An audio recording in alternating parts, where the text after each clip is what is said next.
Hello dear students, so let us see the solution to this paper. Uh, in this question, basically it is a block of mass m which can slide along the floor, which has a magnitude of force. So basically we are applying a force of magnitude f at an angle theta. Okay, and here the coefficient of friction is mu k, so we have to find the acceleration of the block. All right, I think very easy question. Most of you would have done this because most of you find mechanics as your favorite subject. So let's see what is happening over here. So if you take the component here, so the x component of this force will be f cos theta, all right, and the y component of this force will be f sine theta, all right. Now they have not shown the ground, but imagine that this is the ground and here the normal reaction is acting, and mg of course as always will act in the downward direction. So we can say that upward force, which is normal, plus f sine theta will balance the downward force, which is mg, all right. So normal will be is equals to mg minus f sine theta. Okay, that means what is the limiting friction? So limiting friction is mu into normal, that means mu into mg minus f sine theta, all right. And since question is saying that we have to find the acceleration, that means we have to assume that block is going to accelerate. So we can say a forward force minus friction will be net force, so f cos theta minus the friction, which is going to be kinetic in nature. So you can say that the same will be the kinetic friction, because here you can use mu k basically, all right. This will be your kinetic friction now. So basically this will be fk, that will be equals to mass of the block into acceleration of the block, and hence we can write the equation as f cos theta minus mu k into mg minus f sine theta is equals to mass into acceleration, which means acceleration becomes f cos theta by m minus mu k. This m you can bring in downward basically, so this mg will become g minus f by m sine theta. Okay, this is the value of acceleration. So which option matches, guys? I think option C is matching perfectly. All right, very easy question. I think most of you would have done this, in my opinion. This question, I think, uh, just a second. So here there is a man of mass m stands at one end of the line. Is a man of mass m. What? Just a second. This pen is behaving. Yes. So man of mass m stands. I think here it is working. So man of mass m stands at one end of the plank. So let us say this is the plank of length L. Okay, and this is the, so this is the mass. This is the man. All right, and the mass of the plank is 4m by 3 as given in the question. Okay, let's say this is the end A and this is the end B. Okay, so this is the 4m by 3. All right, now let us say man reaches the right end. Okay, now let us say man reaches the right end. So of course plank will move on the ground, and I think if you, most of you would have done this kind of a question. So in this there is a standard result which you can use, but if you do not know the standard result, then also we can solve this question. What we have to find is the distance traveled by the man in the ground frame. Okay, so first let me use the standard result. So if you know the standard result, distance of the man in the ground frame, which also will be the displacement of the man. So distance of the man, or you can say displacement of the man, will be what? Mass of the plank divided by mass of the plank plus mass of the man into the relative displacement. Relative displacement means that displacement of man in the frame of the plank. Okay, so in the frame of the plank, man has reached from point A to point B. Look, suppose you are a mosquito here, little mosquito. So little mosquito will say that man has reached from point A to point B. So relative displacement is L. All right. So if you use this standard result, then you can solve this question in 10 seconds. Mass of the plank is 4m by 3 divided by mass of the plank is 4m by 3 divided by mass of man is m into L. So m gone, 4 by 3 divided by 4 by 3 plus 1 will be 7 by 3 into L. So this becomes 4L by 7. Correct. So option D will be the correct answer to this question. Now if we solve this question by more fundamental, or we can say elaborate method, then what you can do here is that let us say displacement of the man in the ground frame is S1. Okay, and let us say displacement of the plank in the ground frame is S2. Okay, now many of you will question ki bhai, if the man moves in the right direction, then plank should move in the left direction, because friction on the man will be in the right direction and friction on the plank will be in the left direction. Okay, friction that will exist between man and plank. Of course you are right, but understand that I have chosen S2 as positive. I have chosen S2 in the right direction. You will see that S2 will itself come out to be negative. Okay, that means you don't need to bother yourself with the direction. Just assume anything. If you have chosen the correct direction, it will come out to be positive. If you have chosen the wrong direction, it will come out to be negative. So you will see that S1 will come out to be positive because man indeed will move towards right and Planck will move towards left, which is why S2 will come out to be negative. Now, so first thing is that displacement of man in the frame of the Planck. Displacement of man in the frame of the Planck is what? L. That means displacement of man minus displacement of Planck is L. And we know that displacement of man in the ground frame is S1 minus displacement of Planck in the ground frame is S2. So that will be L. All right. Second thing is that center of mass will not move along the x-axis. Why? Because there is no net external force along the x-axis, and hence the center of mass will continue to be at rest, which is why we can say that m1s1, which is the mass of the man into displacement of the man, plus mass of the Planck into displacement of the Planck divided by m plus 4m by 3. This is the displacement of center of mass, which should be 0. Got it? So from here, khachak, khachak. So we can say that S1 will be is equals to minus 4s2 by 3. All right. Now look, if I equate the value of S1, okay, if I equate the value of S1, so you can see that S2 plus L will be is equals to minus 4s2 by 3. That means 7s2 by 3 will be is equals to minus L. So S2 becomes minus 3L by 7. So you can see that S2 has come out to be negative, which is what I had said, which means that indeed the Planck will move towards left. All right. And what is the value of S1? S1 will be minus of 4 by 3 into S2, which is minus of 3L by 7. So you can see that this becomes 4L by 7 and it is positive, which means that man will move in the right direction in the frame of ground. All right. Let us see the next question. So here there's a vernier caliper question. One main scale division of a vernier caliper is a centimeter, and the nth division of the vernier scale coincides with the n minus 1th division of the main scale. All right, we have to find the least count of caliper. Now I think in mm, but be careful here. This you have to find in the mm, and here they have given this in centimeter. So this was the catch. And except this, it's very easy question. So here you can see one main scale division. That means one Mahendra Singh Dhoni MSD is equals to a centimeters. All right, and nth division of the vernier scale, that means n times VSD will be equals to n minus 1 into MSD. All right. So what is MSD? MSD is a centimeter. All right. That means what will be 1 VSD? You can bring this n down. Okay, n minus 1. So I have brought this n down and I have put the value of MSD as a centimeter. So basically value of the VSD is n minus 1 into a by n centimeter, right? Now what is the value of the least count? So value of the least count is 1 Mahendra Singh Dhoni minus 1 VSD. All right. So 1 MSD is how much? A centimeter minus 1 VSD is n minus 1 by n into a centimeter. Cool. So this LC is equals to, you can see a centimeter will come out to be common, and that will be n 1 minus n minus 1 by n. So this a centimeter can be written as 10 into a in the millimeters, because we have to find the answer in the millimeters. So now the 10 10a millimeters. Okay, and this n will go here, so n minus n will get cancelled, and this will become 1 upon n. So this will become 10a by n in millimeter. So option D will be the correct. Got it?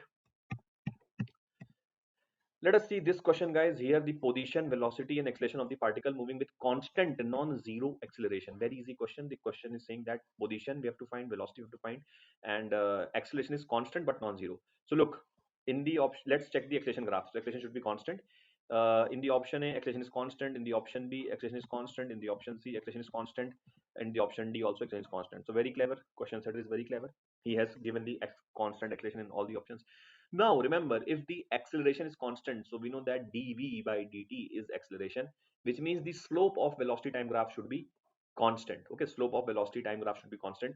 Here the slope is constant, here the slope is constant, here the slope is constant, and here the, you can see slope is not constant because here the slope is changing. You can see graph is curving, which is why the here it is not possible. Okay, now if the slope of the velocity time graph is constant, that means acceleration is constant. So remember, position will behave, we can say, parabolically.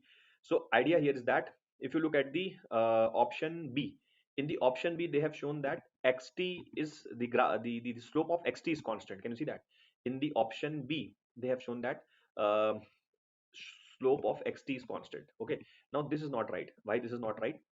Because the reason is that key here velocity will be constant, because slope of position time graph represents velocity, which means that in this graph B velocity must be constant. But as you can see here, velocity must change because acceleration was constant. That means the option B cannot be right because slope cannot be constant. Okay.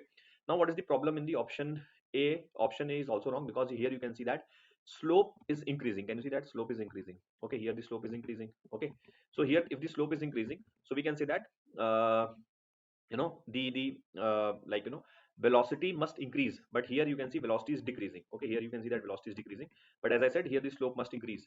So here the slope is increasing, which means velocity must increase, but here velocity is shown decreasing, which is why this is not right. Here you can see everything is right, slope is increasing and velocity is also increasing, which means option C is perfect. All right, let us see the next question. Here this is a solenoid of 1000 tons per meter, has a core with relative permeability 500. Insulated windings of the solenoid carry an electric current of 5 ampere. We have to find the magnetic flux density produced by solenoid. Now don't get bothered by this term magnetic flux density, it means magnetic field only. You can check out the options, it is in Tesla, that means magnetic field. All right, be smart. Okay, do not, I mean, Jay will tell you, I mean, sometimes you need to look at the options in order to get the clarity. So here the idea is that we have to find the magnetic field of a solenoid. Okay, now we know that magnetic field for a solenoid is nothing but mu into n into I. Mu is the permeability of the medium inside. Okay, so if this is the solenoid, then mu is the permeability of the medium inside. Okay, so here you have put a medium with a relative permeability of 500. That means the value of mu will be mu r into mu naught. Okay, standard result. So we can say that mu will be mu r into mu naught into n into I. Very very simple question. Mu r is 500, mu naught is 4 pi into 10 to the power minus 7. N is what? Number of turns per meter, which is 1000, and the value of current is 5. Okay, so very very easy question. You can see that this 5 4s are 20, 5s are 100. So this will become 100, and so basically 2 zeros, 3 4 5 zeros, and 6 7 zeros will cancel this, so only pi will be left, so pi Tesla. Like, you can't expect an easier question, guys. You should have done this right. If you have not done this right, then I'm very sad. Okay, let's move forward. Here what is happening, a cell E1 of EMF 6 volts and internal resistance 2 ohm is connected with the cell E2 of EMF 4 volt and internal resistance 8 ohm. The potential difference across point X and Y is a very easy question, guys. Look, this is 6 volt cell and this is 4 volt cell. Naturally this 6 volt and 4 volt will dominate. I mean 6 volt will dominate over 4 volt, yes or no? Okay, in fact you can directly assume that current will be towards right, because 6 volt will dominate over 4 volts. So you can say that current will be moving in this direction. So now if I apply Kirchhoff's law, so start going from P, loop law which you call, so P says if you start, go down, go down, go down, go right, go right, go right, go right, go up, go up, go up, go up, go up. So if you cross E2, you can say that potential drop of 4 volt will happen, and current will also cross a resistor of 8 ohm. So basically you can say that IR drop, that means I into 8, this drop will also happen. Okay, then you move towards left, left, left, left. Then here you have a 2 ohm resistor, so I into 2 drop will happen and 6 volt rise will happen. Okay, and loop is completed, which is why this should be 0. So 6 minus 4 is 2, and this will become 10I, which means I becomes 0.2 amperes. All right, and hence we can say we have to find the potential difference between X and Y. So if I start from Y and if I move along the direction of the current, so we can say that potential at Y minus 8 into I drop and minus 4 volt drop is equals to Vx. Yes or no? You tell me. So Vy minus Vx will be 8 into I plus 4. That means 8, put the value of I here. So 8 to ja 16, 1.6 plus 4 is 5.6. So option B will be correct, and Vy will be at the higher potential than Vx. Okay, so potential of Vy will be highest. Cool. Let's move to the next question. Here, let us see what do we have to do here. Here the arm PQ of a rectangular conductor is moving from x equals to 0 to x equals to 2b. That means somewhere from this position, this conductor will be moved towards right, and then it will be brought back. Okay, as shown in the question. A uniform magnetic field B perpendicular to the plane is existing between 0 to b. That means magnetic field exists only from here till here. Okay, and the direction of the magnetic field is towards us. Direction of the magnetic field is towards us. In this region there is no magnetic field. In this region there is no magnetic field. Okay, we have to find the variation, that what are, how the different quantities are varying. So like, like they have shown you this graph A, then they have shown you this graph B, and then they have shown you this graph C. So look, so like we have to choose between flux, power dissipated, and EMF. Flux, power dissipated, and EMF. Now let's talk about, let's say, how will the flux change. So look, the idea here is that from here to here, from this position x equals to 0 till x equals to b, flux going towards you will keep on increasing. Why? Because the area of the loop is increasing, right? Flux is what? B into area. Basically, B is towards you, area is towards you. So basically, you can say that flux will keep on increasing towards you, right? But this will happen, sorry, this will happen only till x equals to b. This will happen only till x equals to b. Beyond that, you can say when the conductor will move from in this region, then the flux will stay constant. Why? Because magnetic field does not exist here. So magnetic field exists only in this region. So hence you can say that from here to here, flux will increase, then flux will stay constant. Then when conductor comes back, again it will stay constant. And then when conductor again goes back to 0 from B, then flux will again start decreasing because area inside magnetic field will start decreasing. So I hope you got the idea. This is how the flux will vary. That means graph A is certainly of flux, correct? Then let's talk about EMF. EMF is V cross B. I mean BVL basically. EMF is BVL. So and direction of EMF is given by V cross B. That means higher polarity. So velocity, well, while the conductor move towards right, velocity is towards right, magnetic field is towards us. So if you do the cross product, B cross B, so thumb will point in the downward direction. If you do B cross B, B cross B, so thumb will down point in the downward direction. That means this kind of polarity will be there. This kind of polarity will be there, right? EMF. But when the conductor is moving in the left direction, then velocity is towards left and magnetic field is again towards the right. Sorry, out. So V towards left and B towards you. So V cross V. So thumb is pointing in the upper direction. Then this kind of polarity will be there. So understand that while the conductor move towards right, polarity will be like this, okay? And while the conductor move towards left, polarity will be like this.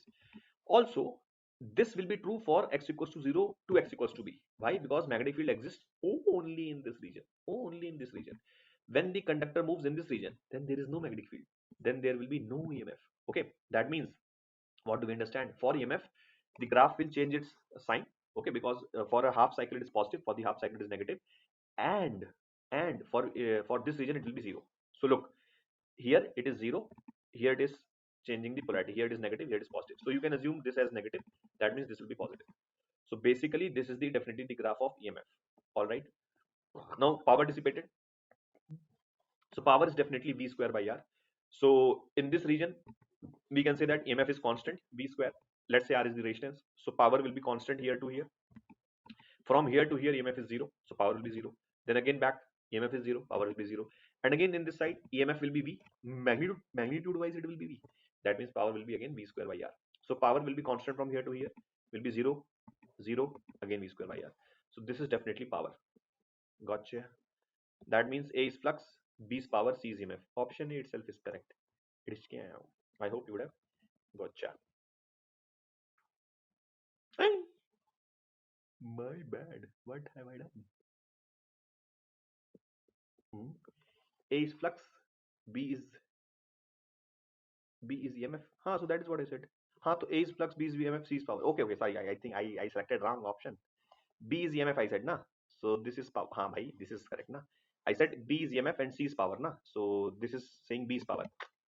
I mean I said right, but by mistake I chose the wrong option. So A is the flux, B is EMF, and C is power. Yeah. So option C is right. Don't do this kind of a mistake, because it's like you have done everything correct, but then at the end if you get the wrong answer, you lose the marks. So I did everything right, I chose the wrong option. Okay, I can do that because I don't have to write the J. That is the advantage. You should not do that. Okay, let's move to the next question. A gas undergoes a process in which pressure P and volume V are related as P to the power 4V as constant. The bulk modulus for the gas. Now again a very easy question, guys. See, bulk modulus, if you remember, is given by minus dp upon dv by v, right? That means this can be written as what? This can be written as minus v, you can take in the numerator, into dp by dv. Okay, so bulk modulus will be minus v dp by dv. That means what you can do, very very simple, it is p to the power 4 v is equals to constant. Let's take the log and differentiate. So if you take the log, you will get 4 ln p plus ln v is equals to ln of constant. Yes or no? Now if I differentiate, so I'll get 4 dp by p plus dv by v is equals to 0. Why? Because constant, ln constant will also be a constant. So that means this will become 0. So from here you can see that minus 4 dp by v is equals to dv by v.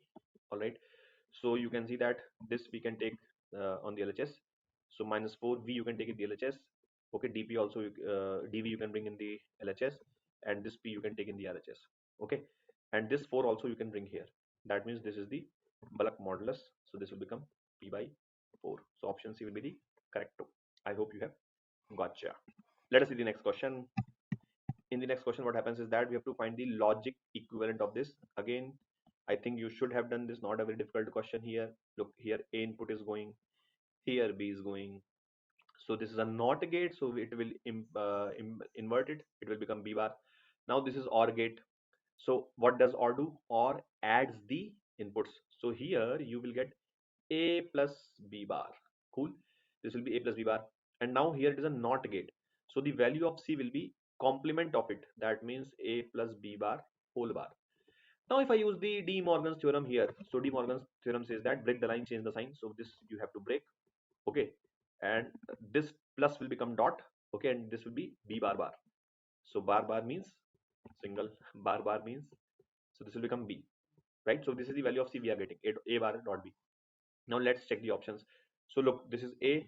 So this will be A bar. This is B, and this is the AND gate, and multiplies the input. That means A bar dot B. So this is exactly what we wanted. Then here A comes.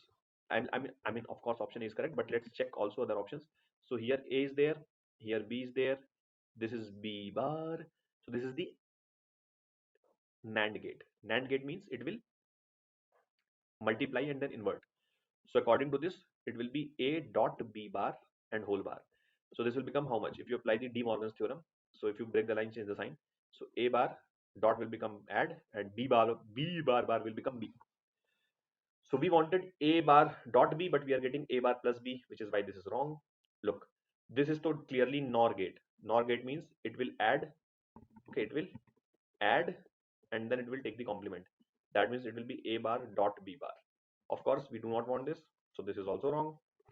Okay, then here this is A, so this will be A bar, this will be B.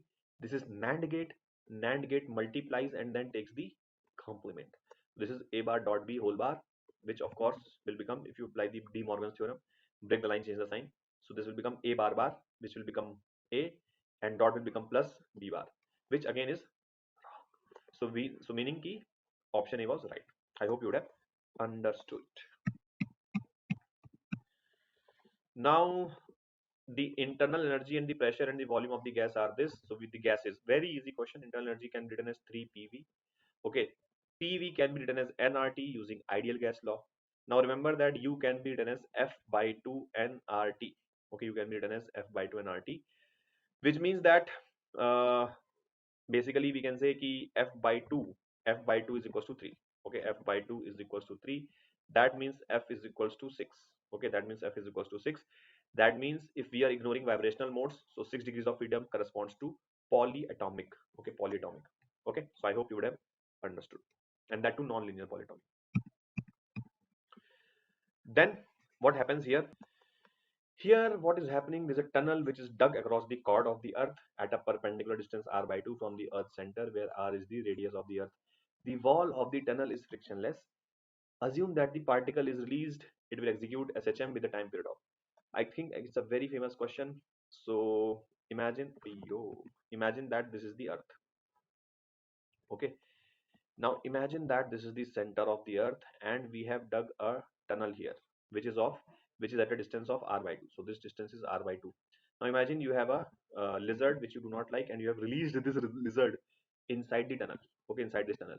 So lizard will go go go go go go go go go. Now this will be the equilibrium position of the lizard. Why?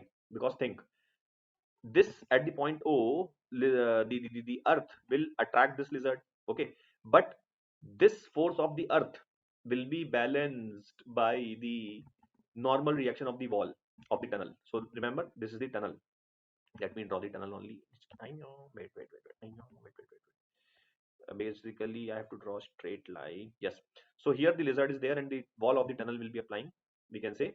the normal reaction. So normal reaction will balance the force of attraction, which is why we can say that the lizard will be at equilibrium at this position. So let us say when the lizard was somewhere over here. Okay, let us say when I was trying to draw a lizard. Okay, so let us say lizard somewhere over here, when it is over here at a distance of x from the equilibrium. Okay, so let us say upward is positive. Okay, so this x is positive. Okay, x is positive. So now let us see what is the force of the earth. So earth will be applying this kind of force. Okay, earth will be applying this kind of force, yes or no? Okay, let us say this distance is small r. Okay, so the force due to earth is this. Okay, now what is the value of the force of the earth at this position? So you will say that gravitational field of the earth at this location multiplied by the mass of the lizard, yes or no? So what is the gravitational field of the earth at this position? That will be, so if you remember, earth is a solid sphere. I hope you have not forgotten this fact that earth is a solid sphere. So we can use the formula of solid sphere of the field of the earth, for the field of the earth. So that is will be g into m into distance from the center divided by radius cube. Okay, where r is the radius of the earth, capital M is the mass of the earth, and r is this distance. This is the force due to the earth. Sorry, this is the field due to the earth multiplied by the mass of the lizard. Now, this is the value of the force applied by the earth along the center, or towards the center rather, towards the center. Okay. Now see, the x component of this force will be balanced by the normal reaction from the wall, and y component of this force, this component, okay, this component, okay, so let me call this as fy. Okay, so this component is going to cause lizard to move inside the tunnel. So what is this y component? You can say, if I call this angle as theta, so fy will be f cos theta. That means g m m r upon r cube. This is the value of f into cos theta. And now you can see what is the value of cos theta. That is x by r. Okay, this r and r gets cancelled.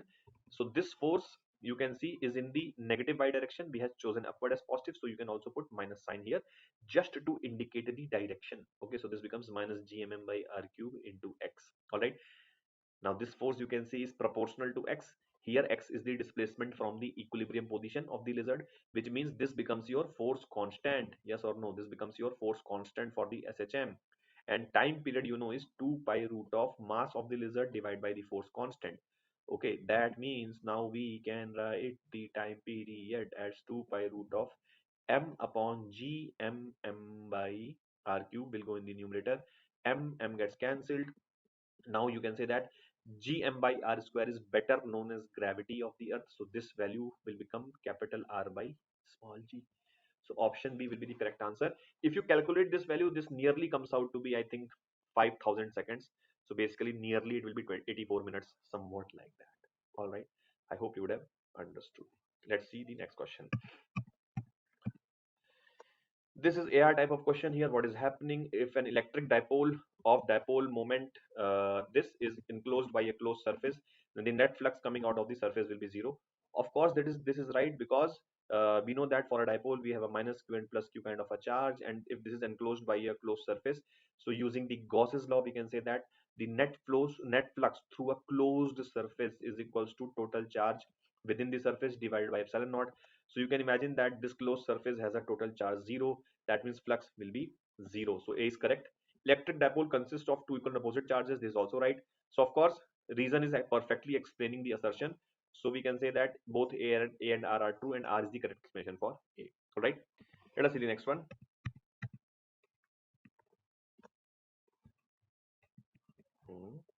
Wait. Yes.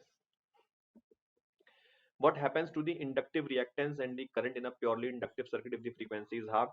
So very easy question. We know that inductive reactance is XL given by omega L, which omega is 2 pi F into L. Okay, and current IRMS can be given as VRMS upon XL, because it's a basically we can say that purely inductive circuit. So for a purely inductive circuit, Z becomes XL. Okay, now if you're halving the frequency, so clearly if you make f as f by 2, so f becomes f by 2, so xl will also become half, because xl is directly proportional to frequency. So we can say that xl will become xl by 2, and since xl has become xl by 2, so irms will double. Okay, because irms is inversely proportional to xl. All right, so irms will become twice of irms. Okay, so we can say that RMS current will double, but XL will become half. So this is wrong. Inductive reactance will be halved and current will be doubled. So this is right. Okay, I hope you would have understood. All right. Here what is happening, there is a ray of light entering from air into a denser medium of refractive index 4 by 3. As shown in the figure, the light suffers TIR at the adjacent surface as shown. The maximum value of theta should be equals to. So question is asking that what should be the maximum value of theta if the light suffers TIR at this surface. Okay, at this surface, if the light suffers TIR, then what will be the maximum value of theta? That is what question is asking. All right. So let us see. So look, at this point, the Snell's law will be applied. Now let's say that this is air. So at this point, what will happen? 1 into sine theta, that will be is equals to mu, which is 4 by 3 into sine theta dash, right? So light will enter in this medium.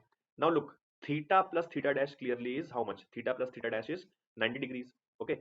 So we can say that theta plus theta double dash, sorry, theta dash, sorry, my bad. Theta dash plus theta double dash is 90 degrees. Okay. This plus this is 90 degrees. All right. That means what we can do here, we can put the value of theta dash as 90 minus theta double dash. Okay, 90 minus theta double dash. So this will become cos theta double dash. Okay, sine theta will become 4 by 3 into cos of theta double dash. All right. Now see, the idea here is that key, if you increase the value of theta, okay, if you increase the value of theta, then theta dash will increase because these two have got direct relation with each other. So if theta increases, theta dash will increase. But then theta double dash will decrease. Why? Because these sum of these two is constant. Yes or no? Sum of these two is constant. Yes or no? So if you are increasing theta, theta dash is increasing. That means theta double dash will decrease. Okay. But if you want TIR to happen, then we can say that theta double dash should not, because here we want TIR to happen here. That means theta double dash should not go below the critical angle. Otherwise, TIR will stop happening. So minimum value of theta double dash could be critical angle. Yes or no? Theta double dash minimum. This will be is equals to critical angle, theta critical, which we know is sine inverse of refractive index of air upon refractive index of this medium 4 by 3. That means if you understand, if you look at this, so we can say that sine theta c basically, or we can say theta double dash min, theta double dash minimum, okay, will be is equals to what? Will be is equals to sine inverse of 3 by 4. This is the minimum value of theta double dash. So sine theta double dash is 3 by 4. Okay, this is the value of sine theta double dash. And if theta double dash is minimum, then only we can say that theta will be maximum. Because as I said, theta double dash minimum implies theta dash maximum, and theta dash maximum implies theta maximum. Okay, that means this should be the accepted value. This should be the accepted value. Now look, if sine theta double dash is 3 by 4, so from here using the triangle, we can find the cos theta double dash. So this is 3, this is 4. Okay, so this will be how much? 16 minus 9 is 7, so root 7. That means cos theta double dash is how much? Root of 7 by 4. This value you can put here in this relation. Okay, that means that means sine theta is equals to 4 by 3 into cos theta double dash, which is root of 7 by 4. That means sine theta is root of 7 by 3. So theta becomes sine inverse root of 7 by 3. This is the maximum value that is allowed. I hope you would have understood. All right. Let us see the next question. A body weighs 49 Newton on a spring balance at the North Pole. Okay. What will be its weight recorded on the same weighing machine if it is shifted to the equator? Now look, basically look on the North Pole. So this is the question on the about the variation of gravity because of the rotation of the earth.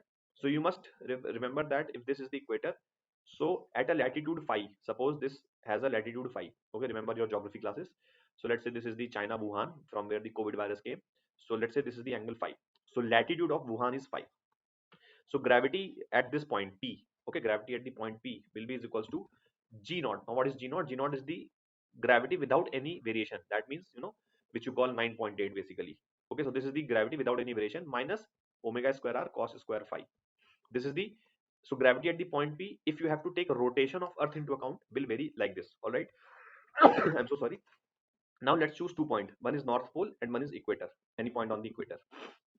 Okay, so on the North Pole, you can see phi will become 90. Okay, on the North Pole, phi will become 90. So for gravity at the North Pole, you can put phi 90 here. So this will become 0. That means gravity will be equal to G naught. Hence, you can say that on the North Pole, there is no effect of gravity. Oh, sorry, no effect of rotation of the earth on the gravity. Okay, but on the equator, if I call, so phi will be 0 for the equator. So we can say that this will be G naught minus omega square r. So we can say that gravity will decrease at the equator. Gravity will decrease at the equator. Hence, suppose you have a cockroach of mass m. So same cockroach will have higher weight at the north pole. Like if you want the weight of the cockroach at the north pole, that will be mass of the cockroach into gravity at the north pole. Okay, and same cockroach at the equator will have mass into gravity at the equator. This will be the weight. So clearly you can see GE is less than GN. Okay, GE is less than GN.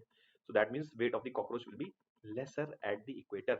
So in this question, the cockroach was having 49 weight at the north pole, so its weight at the equator will be less than 49. I hope you would have understood. All right. Here the ratio of intensity at 2 points P and Q on the screen in the YDSE experiment, where the phase difference between the two waves of same amplitude are pi by 3 and pi by 2 respectively. A very easy question. So imagine this is the screen. Okay, imagine this is the screen. Let us say there's a point P and let us say there's a point Q. Okay, intensity. So at this point, the phase difference between the two waves. Let us say this is the slit 1 and this is the slit 2. So the both the waves are reaching from here. Okay, so let's say both the slits are identical. Okay, so let's say this is I1, this is I and this is also I. Let's assume that. Okay, so here the phase difference is how much? Here the phase difference is this is pi by 3. So here phase difference is pi by 3. Okay, delta phi is pi by 3, correct? And here the phase difference, so waves must be reaching here also. So here the phase difference is delta phi is equals to pi by 2. All right, so at the intensity, if you have to calculate the intensity, so what is the formula? Root of I1 plus root of I2 plus 2 root I1 I2 cos of phase difference. Okay, so intensity at the P will be what? We can say that I naught plus I, or I plus I plus I plus 2 root I into I will become I, and for the P it is the pi by 3. So cos of pi by 3 will be how much? Cos pi by 3 is half. Okay, intensity at the point Q, so again it will be I plus I'm so sorry, this will be not true, this will be my bad, sorry, I1 plus I2, so sorry. So I plus 2 into I into cos of pi by 2. Cos pi by 2 we know is 0. Okay, so you can see what does this value become? This will be 3I. Okay, and this will be 2I. Okay, so intensity at point P upon intensity at point Q will be is equals to 3I by 2I, which will be is equals to 3 is to 2. So option C will be the correct answer for this question. I hope you would have understood. Let us see the next one. So here what is happening, there's a particle which is traveling 4 times as fast as an electron. Assuming the de Broglie wavelength of the particle to that of electron is 2 is to 1, the mass of the particle is. So what's the question is saying that suppose there's an electron and let's say there's a particle. Okay, so this is not proton, this is a particle. Okay, now particle is traveling 4 times as that of electron. That means electron is moving at the speed v and this is moving at the speed 4v. Okay, and according to the question, de Broglie wavelength of the particle, that means lambda of particle upon lambda of electron, that is 2 by 1. Now very easy question. We know that lambda of particle will be what? H upon mass of the particle into speed of the particle, and divide by what is the de Broglie wavelength of the electron. So that will be mass of the electron into the velocity of the electron, and this value is what? This value is 2 is to 1. Okay, now you can see H will be catch, so catch, and you can see that this will go in the numerator. So Me into Ve divided by Mp into Vp. Okay, Vp. So this is 2. Now Ve by Vp, velocity of electron upon velocity of proton the particle, velocity of electron upon velocity of particle is 1 by 4. So this value will become 1 by 4. All right, so that means Me upon Mp is equals to 8. That means we can say that mass of the particle is 1 by 8 times the mass of the electron. That means option A is correct. All right, here what is happening, a radioactive nucleus undergoes radioactive decay according to the scheme this. If the mass number and atomic number are this, then the mass number and atomic number of A1 are very easy question. So this A has a mass number of 180 and this is 72. This will decay to A1. Okay, plus twice of alpha particle is released. So alpha particle released means what? We can say that alpha particle is a helium nucleus. That means this will be 2, and we know helium nucleus is having 2, it has 2 atomic number and 4 mass number. So if you balance this reaction, so look, 2 into 2 is 4. That means here we have 4 atomic number, 2 into 2. So that means this should be 68, because you know that in any nuclear reaction the atomic number and mass number both should be balanced. So if this is 68 and this is 4, so this will become 72. Similarly, if you see mass number is here 4 to 8, it was 180 here, that means it must be 72, 172. 172 plus 8 is 180. So that means A1 is having 172 as the mass number and 68 as the atomic number. Very, very easy question. So let's see this question. So this is a fact-based question in which we have to talk about like whether the Zener diode will be lightly doped or heavily doped, or what will be the scenario. So it's like, see, Zener diodes are always heavily doped and they have very narrow depletion layer. The reason is very simple. First, let me tell you the answer. So answer will be option D. The reason is very simple. Ki if the depletion layer, see, the level of the doping is inversely proportional to the width of the depletion layer. So if the level of doping is very high, so the width of the depletion layer becomes very less. So which is why we keep it very heavily doped, because we want the depletion layer to be very, very narrow. Now you should ask me ki why do we want depletion layer to be very narrow. See, the reason is that if the depletion layer is narrow, suppose this is the depletion layer, and let's say D is the width of the depletion layer. All right, so potential difference across this, let us say, is delta V. So electric field will be delta V upon D, right? And if the depletion layer is very narrow, then we can say that electric field in this region, depletion layer, will be very high. Now if you recall, electric field is responsible for creating electron hole pair, and if the electric field is very, very high, then electron hole pair will be created at a very drastic rate, and which will dramatically increase the reverse bias current. And that is exactly what happens in a Zener breakdown, which is why electric field should be very high here. And that will happen if the width of the depletion layer is very, very narrow. So I hope you would have understood. All right. Then in this question, what happens is that we have to talk about assertion region. Moment of inertia of a circular disk of mass m and radius r about x, y, z axis is perpendicular plane is found to be ix, iy, iz. The respective radii of gyration about all these axes will be same. Now this is not right, because basically they are talking about a circular disk and they are taking x, y axis in the plane of the disk. So imagine that this is the disk, okay, and let us say that, sorry, let us say that this is the, wait, let me change the color. Yeah, let us say this is the x-axis, okay, this is the y-axis, and this is the z-axis, okay. Then clearly moment of inertia about the x-axis is, so about z-axis the moment of inertia we know is half mr square for the disk, okay. But about the x and y-axis, which are diameters, it comes out to be how much? It comes out to be 1 by 4 mr square, okay. So you can see that moments of inertia are not equal, and we know that radius of gyration, let us say k, will be equals to under root of I upon mass, okay, where I is the moment of inertia. So we can say that if the radius of gyration is not equal, then we can say that we can say that if the moment of inertia is not equal, then of course radius of gyration will also not be equal. All right, that is the first thing. Secondly, it has also not been given in this question that x, y, and z axis all passes through the center. So suppose I am taking this kind of scenario. Let us say this is the x-axis, okay, like a chord, okay, and let us say this is the y-axis, and let us say this is the z-axis. Then you can say even ix and iy will also not be equal, because ix and iy, they have not mentioned here that all the axes are passing through the center. Nowhere it is mentioned. So you can take this kind of situation also, that means ix and iy itself will not be equal. So I hope you would have understood. But in any case, even if you assume it passing through the center also, then also we can say that moment of inertia about all the three axes will not be equal, which is why assertion is wrong.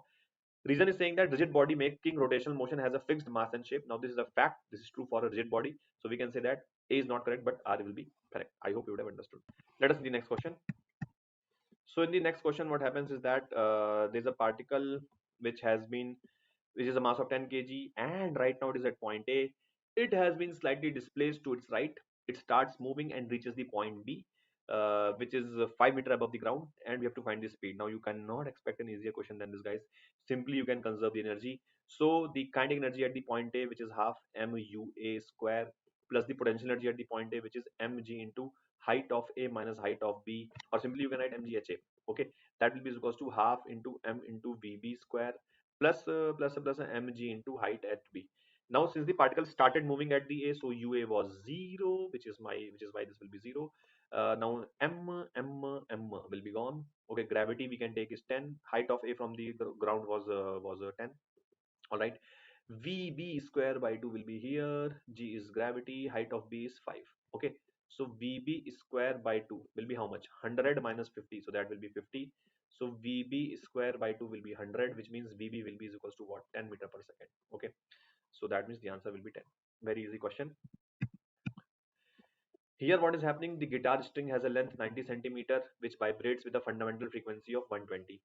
The length of the string that will produce fundamental frequency of 180 will be. So we know that for a guitar string it will be fixed at both the ends, and for a string fixed at both the ends, the fundamental frequency is given by 1 upon 2L into root of tension upon mu.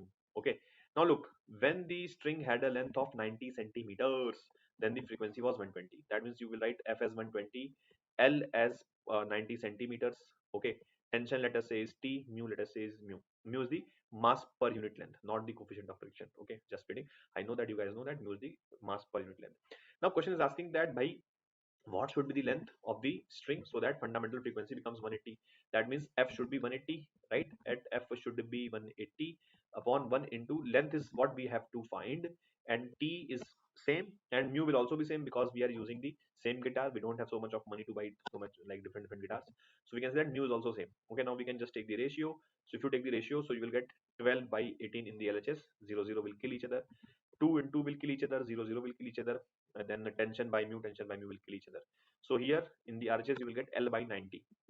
All right, 6 into 2, 6 into 3, remember this was in centimeters. Okay, so 3 and this will make it 30 centimeters, so L will be how much? 60 centimeter. So this will be the correct answer for this question, right? Then here what is happening, there's a 2 microfarad capacitor. C1 is first charged to a potential of 10 volt using this battery. Then the battery is removed. So look, battery is removed and the capacitor is connected to an uncharged capacitor of 8 microfarad. So this capacitor has been connected to this. Okay, then we have to find the charge on the C2. Very easy question, guys. So first suppose you close the switch S1. So when you will close the switch S1, how much will be the charge on the capacitor C1? That will be this 2 microfarad. Okay, 2 microfarad into 10. Yes or no? That means this becomes 20 microcoulomb. This is the charge on this capacitor. Now what you do, battery is disconnected. That means you open this. Okay, and now you close this. So look, before closing, before closing S2, that means S2 is still open. That means C2 is still disconnected. That means this is Q and this is minus Q. All right. And now once you close this, then what will happen? Look, this is C1 and this is C2. So let us say we have to find the charge on C2. Let us say, now look, this plate and this plate, look, this plate and this plate, they are isolated. Okay, that means if suppose a small q charge flows here like this, small q charge flows here. So how much charge will be left here? Capital Q minus small q. Okay, this was the charge on the 2 microfarad if you are seeing this properly.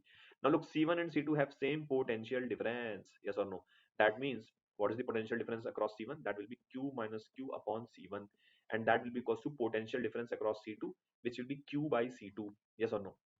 Capital Q was 20 and C1 is how much? C1 is 2 microfarad, and the small q we have to find. C2 is 8 microfarad. 2 into 4, cross multiply, 24 is 80 minus 4q is equals to q. So 5q will be 80. That means q will be is equals to 60. Hence we can say that the charge on this will be 16 microcoulombs. I hope you would have understood. Okay. Then let us see what is happening here. There is a projectile fired at 30 degrees to the ground, is observed to be at a height is observed to be at the same height at 3 seconds and 5 seconds after projection during its flight. The speed of projection of the projectile is, so question very simple. Suppose you have fired a projectile. Yes. Okay, so this is the ground, right? Now look. Okay, so basically you have fired at an angle of 30 degrees. Okay, now see, let us say this is the height after 3 seconds. So this is the 3 seconds, and this is also same height. So same, like A and B points are at the same height, H and H. All right, and this happens at 3 seconds, and this is 5 seconds. Okay, so from the O till A, time from O till A is 3 seconds, and time from O till B is 5 seconds. Okay, now in case you understand that motion of projectile is symmetrical. Okay, motion of projectile is symmetrical. That means look, OA and BL, this will be exactly identical. Okay, OA and BL will be identical. Okay, OA and BL will be identical. And also, if O to A time was 3 seconds, then B to L time will also be 3 seconds, because motion of projectile is exactly symmetrical. So if O to A time is 3 seconds, then B to L time will also be 3 seconds. Okay, so because you can see that this is the axis of symmetry, this is the highest point. Okay, so what do you understand? That from B to L, this time will be 3 seconds. This time will be 3 seconds. Okay, and we already know that this time was 5 seconds. Yes or no? OB time was 5 seconds. What does this mean? This means that time of flight is 8 seconds. Okay, time of flight is 8 seconds, and we know that 2u sine theta by g, that is 2u sine theta by g. Yes or no? That means we can say that u is what we have to find. Theta was 30, sine 30 is half, gravity is 10. Now discount, so u will become 80. Okay, very easy question. Okay, I hope you would have understood. Okay, so that's the idea. Let's see the next question. Here what is happening, The electric field in a region is given by this. So it has I component, J component, K component. The ratio of the flux reported field through the rectangular surface of 0.2 meter square parallel to the parallel to the YZ plane, to that of the surface 0.3 meter square, parallel to the exact plane is A to B, where A is. So see what is happening is that let us say that this is the y axis, okay, parallel to the YZ plane and parallel to the XZ plane, okay. So let's say this is the x axis, okay, and let's say this is the uh, z axis, okay. Now look, one surface is parallel to the YZ plane, okay. So let me draw this in the YZ plane. This is the YZ plane, so this is the one surface, okay. This is the first surface, and this is the area 0.2 meter square. This is 0.2 meter square, okay. So if you understand here, only the x component of electric field, here only the x component of electric field will create flux, okay. This component, yes or no? The component which is parallel to y will not create any flux. The component which is parallel to z will not create any flux. So only component which is parallel to the x-axis, okay, I component, which is going to create the flux. So you can say that flux through the first surface will be area, which is 0.2, into the I cap component, okay, which is 3 E naught by 5. Yes or no? Okay, this component, these two things will be not creating any flux, okay, because you can say that area vector of this is along the I cap. So this area vector will be perpendicular to these two. Yes or no? Area vector will be perpendicular to these two, which is why we can say that for the first case only this will be the flux. In the second scenario, if you see, the surface is parallel to the xz plane, okay. Now what is the xz plane? So let me show you. This is the xz plane, okay. This is the xz plane, okay. And this surface, wait a second, is of 0.3 meter square. So let's say this is the surface, and this surface is 0.3 meter square. So clearly this surface has an area vector along the along the y axis, okay. So only component that is parallel to the y axis, okay, parallel to the y axis, that will create the the flux, okay. The component which is along the x will not create any flux. The component that is along the z will not create any flux. That means this component will create the flux. So what is the value of phi 2? Phi 2 will be area, which is 0.3 into the 4 E naught by 5. 4 E naught by 5. Okay. Now you see what do we get? So this becomes 0.6 E naught by 5, and this becomes 1.2 E naught by 5. So ratio of phi 1 is to phi 2. Ratio of phi 1 is to phi 2, you can see is clearly this E naught by 5 will kill each other. So that will become 1 is to 2. And hence we can say that the value of A will be A is equals to 1. Okay. So I hope you would have understood. Students, this question is actually based on the relationship between stoichiometric coefficients of reactants and products in a balanced chemical reaction. Like in the question, 1 gram of metal carbonate is reacting with excess of HCl to produce certain moles of carbon dioxide. With the help of moles of carbon dioxide, we need to calculate the mass of M2CO3. So let's write the chemical reaction first. M2CO3 plus 2HCl changing into 2MCl plus H2O plus CO2. H2O plus CO2. And better if you apply principle of atom conservation in a simpler way, because entire carbon of carbonate is getting converted into carbon dioxide. So can I write number of moles of M2CO3 into 1? यहाँ पे ये carbon के atoms हो गए left hand side में, must be equal to moles of CO2 into 2 into 1. You could have applied directly stoichiometric relation also, same equation you will get. M2CO3 के mole will be weight upon molecular weight, which has to be calculated, and this is given 0.01186. From here, m is equal to 1 upon 0.01186. This comes out to be 84.3. So your D option is going to be the correct option. All right. So simple chemical reaction अगर आपका balanced है तो balanced chemical reaction की help से स्टोइशियोमेट्रिक relationship लगा सकते हैं या सिंपली यहाँ पे पीओएच लगा सकते हैं. This question is actually based on a chemical reaction between alcohol and concentrate HCl, right. Like secondary alcohol दिया है, HCl दिया है, आपको मेजर प्रोडक्ट बताना है. तो आपको पता है कि HCl HBr HI के reaction take place via elimination of water, formation of carbon dioxide if it is a secondary and tertiary alcohol. In primary we go through SN2 mechanism, right. तो यहाँ पे इनिशियली जब आप product का reaction H+ से कराओगे तो will get this OH2+. ये H+ एक्चुअली इस अल्कोहलिक ग्रुप पे अटैक करेगा, तो H+.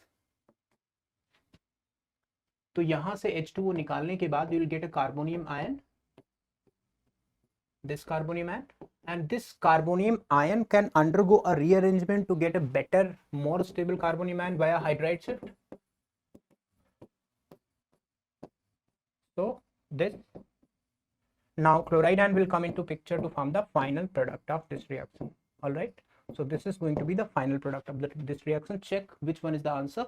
This one is the answer. All right, So simple यहाँ पे reaction of it's a nucleophilic substitution reaction between alcohol and HCl. This question is actually based on concept of electrochemistry. Electrochemistry में सिर्फ आपको इतना पूछा है कि M+2 M+M का 3D सीरीज के अंदर किसका reduction potential standard reduction potential positive होगा। तो हम सबको पता है कि कॉपर का reduction potential standard reduction potential Cu का एक्चुअली 0.34 वोल्ट होता है। इसके ऊपर वाले मेटल्स का एक्चुअली इसके ऊपर हाइड्रोजन होता है और हाइड्रोजन के ऊपर वालों का नेगेटिव होता है। कॉपर का SRP is the only one जो कि पॉजिटिव होता है, बाकी सबका नेगेटिव होता है। So this is the only answer available in this question. Alright,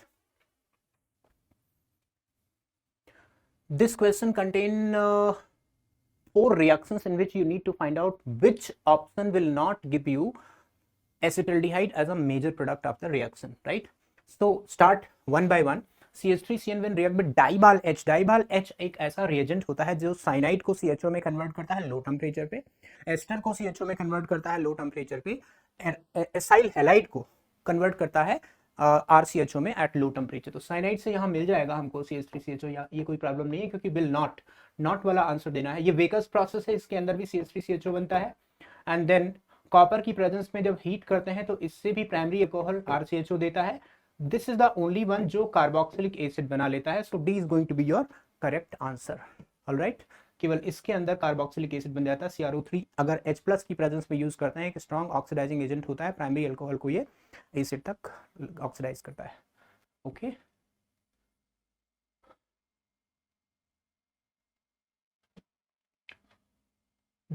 in this question they are asking out of many given compounds you need to find out the one which will liberate carbon dioxide from sodium bicarbonate solution। Concept क्या है इस question के पीछे? Concept ये है कि कोई भी एसिड जो सोडियम बाइकार्बोनेट से रिएक्ट करके कार्बन डाइऑक्साइड बनाता है, salt of acid plus CO2 plus H2O, CO2 plus H2O is actually H2CO3। तो कंसेप्ट इसके पीछे ये है कि any acid which is stronger than carbonic acid will displace carbon dioxide from sodium bicarbonate। तो अब इनमें से मुझे ये फाइंड आउट करना है कि किसका एसिडिक स्ट्रेंथ H2CO3 से ज्यादा है। All carboxylic acid without any exception, सारे ये कार्बोक्सिलिक एसिड का एफर्वेसेंस टेस्ट है, हम सबको पता है। And picric acid 2,4,6 trinitrophenol which is commonly known as picric acid का एसिडिटी बहुत ज्यादा होता है, इवन कई सारे कार्बोक्सिलिक एसिड से भी ज्यादा होता है। तो ये भी सोडियम बाइकार्बोनेट टेस्ट देता है। ये एक्चुअली बेस है एक तरह से देखा जाए, हालांकि फिनॉलिक ग्रुप भी है तो थोड़ा एसिडिक भी है, बट क्योंकि इसके सारे आर्थोपैरा पोजीशन पे इलेक्ट्रॉन रिलीजिंग ग्रुप लगे हुए हैं जो एसिडिक स्ट्रेंथ को कम कर देंगे। वैसे भी फिनॉल सोडियम बाइकार्बोनेट टेस्ट नहीं देता, और NH2 ग्रुप जो कि एक इलेक्ट्रॉन रिलीजिंग ग्रुप है एसिडिटी फिनॉल से भी कम कर देगा, तो ये टेस्ट नहीं देगा सोडियम बाइकार्बोनेट के साथ। So only B and C, यानी कि your option C is going to be the correct option. Alright,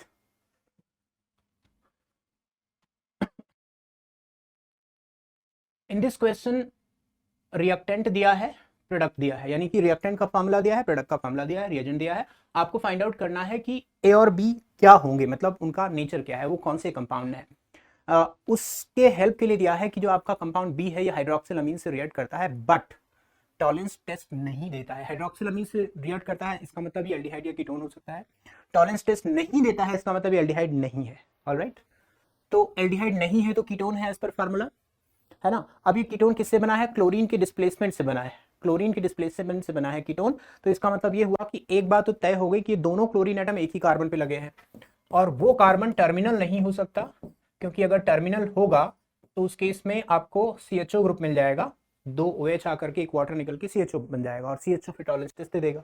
अब इसका ये तो हो गया आपका कंपाउंड A। अब इसका यदि आप हाइड्रोलिसिस कराओगे तो 2 OH आने के बाद एक H2O निकलने के बाद you will get butanone 2। Alright, तो 2 butanone. So your answer is 2 dichlorobutane and butane 2 one. It should be C which is the correct option. Alright, this question is actually a very good question based on concept of ionic equilibrium, especially buffer solution। Question में दिया है कि ammonia का reaction हो रहा है HCl से, तो अमोनिया जब HCl से रिएक्ट करता है NH4Cl बनाता है। अमोनिया गिवन है 15:2 यानी कि 10 मिलीमोल, HCl दिया है 25:0.2 दैट मींस 5 मिलीमोल। ये खत्म, लिमिटिंग है, ये 10 - 5 और ये 5। Now the mixture contain ammonia and NH4Cl। Mixture of ammonia and NH4Cl क्या बनाता है, बफर बनाता है। और एक ऐसा बफर जिसके अंदर salt and base component same है, तो अगर आप हेंडरसन इक्वेशन लगाओगे NH4 plus concentration divided by ammonia concentration, ये इक्वल है 5 एंड 5, 5 एंड 5, तो इसको मैंने डायरेक्टली कट कर दिया। तो POH is equal to PKB which is given as what, PKB 4.75, ये तो आ गया POH। मुझे निकालना है pH, तो pH is going to be 14 minus POH, which is 14 minus 4.75 comes out to be 9.25. So 9.25 is the correct option. All right. Good question. Direct formula based question. अगर आपको पहले से पता हो कि किस तरह से रिएक्शन एसिड का रिएक्शन बेस से हो कि कौन कौन से स्टेजेस पे बफर बनता है, you can easily calculate the pH of such solutions obtained at any point of time during titration.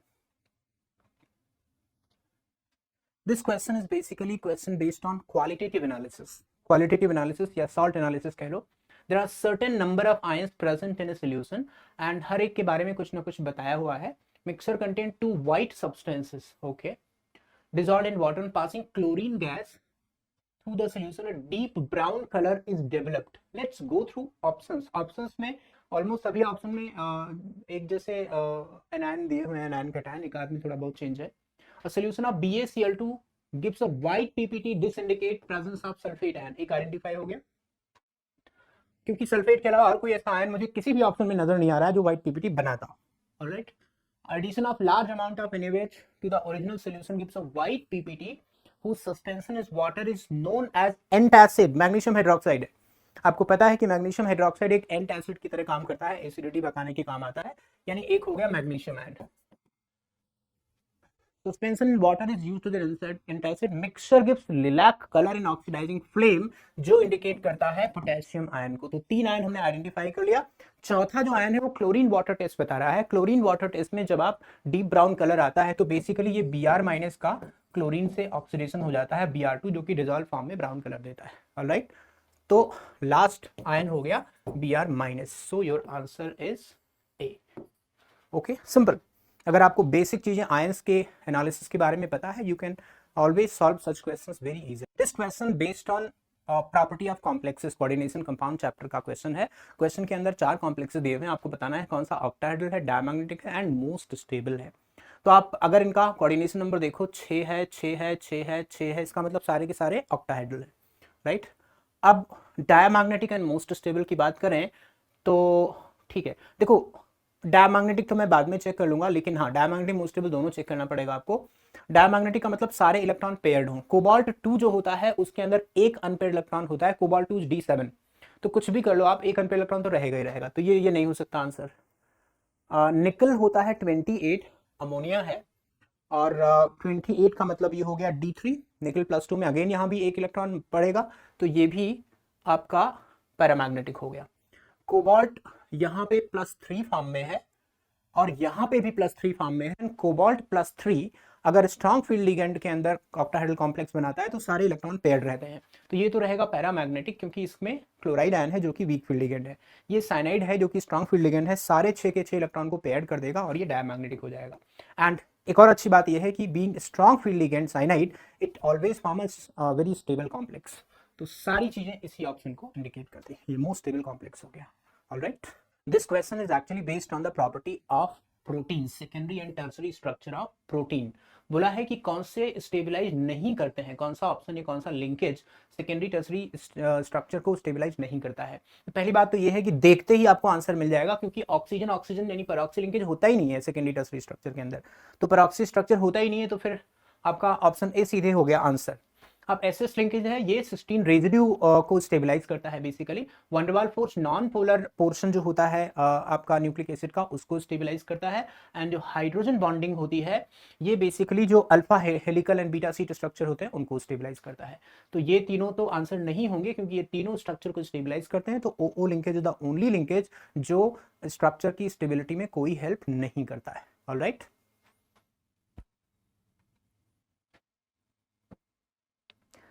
इस क्वेश्चन में आपको कुछ फैक्ट्स दिए हुए हैं S1, S2, S3.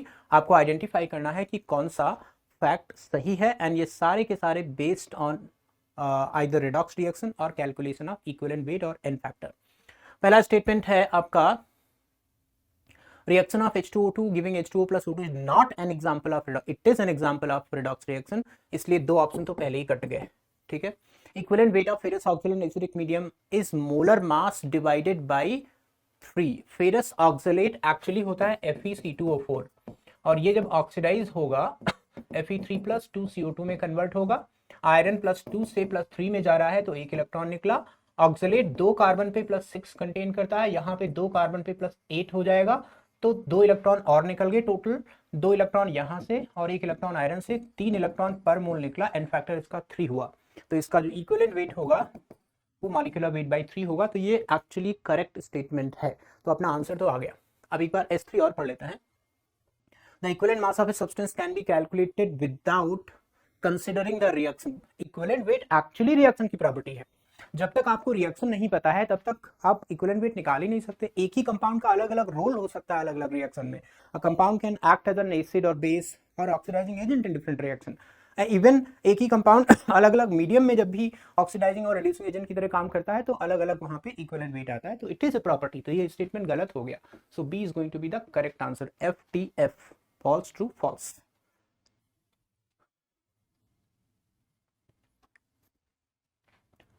इस क्वेश्चन में आपको बताना है order of reactivity towards phenyl magnesium bromide, यानी ग्रेनार्ड रिएजेंट का reactivity order towards aldehydes and ketones, right. वैसे हम लोग को पता है कि इन जनरल जो न्यूक्लियोफिलिक एडिशन रिएक्शंस होती हैं उसके अंदर steric factor and electronic factor दोनों लगते हैं, यानी इस कार्बन पे जितना ज्यादा स्टीयरिक फैक्टर होगा रिएक्टिविटी उतनी कम होगी, इस पे जितना ज्यादा प्लस चार्ज होगा रिएक्टिविटी उतनी ज्यादा होगी, यानी कि इलेक्ट्रॉन विड्रॉइंग ग्रुप इसको रिएक्टिविटी को बढ़ाएंगे, इलेक्ट्रॉन रिलीजिंग ग्रुप घटाएंगे। एंड जो एरोमेटिक कार्बोनिल कंपाउंड होते हैं वो रिएक्टिविटी को यूजुअली कम करते हैं, बिकॉज यहाँ पे प्लस चार्ज जो होता है, ये जो प्लस चार्ज होता है एक्चुअली डिलोकलाइज हो जाता है रिंग के अंदर, जिसकी वजह से कम टाइम स्पेंड करता है कार्बोनिल कार्बन पे, राइट। चलो, तो उस लिहाज से यदि देखा जाए तो सबसे कम रिएक्टिव तो हो गया आपका 3 और सबसे ज्यादा रिएक्टिव हो गया 2। Aldehydes are more reactive than ketones, क्योंकि कीटोन्स में जो दो ग्रुप हैं they will apply steric factor, और स्टीयरिक फैक्टर की वजह से न्यूक्लियोफाइल का अटैक डिफिकल्ट हो जाएगा। तो 2 हाईएस्ट हो गया, then 1, then 3। So your option C is going to be the correct answer. Alright, तो ये जो है न्यूक्लियोफिलिक एडिशन रिएक्शन के ऊपर बेस्ड है, जहां पे हमने आपको बता दिया कि कौन कौन से फैक्टर्स न्यूक्लियोफिलिक एडिशन के रेट को इफेक्ट करते हैं।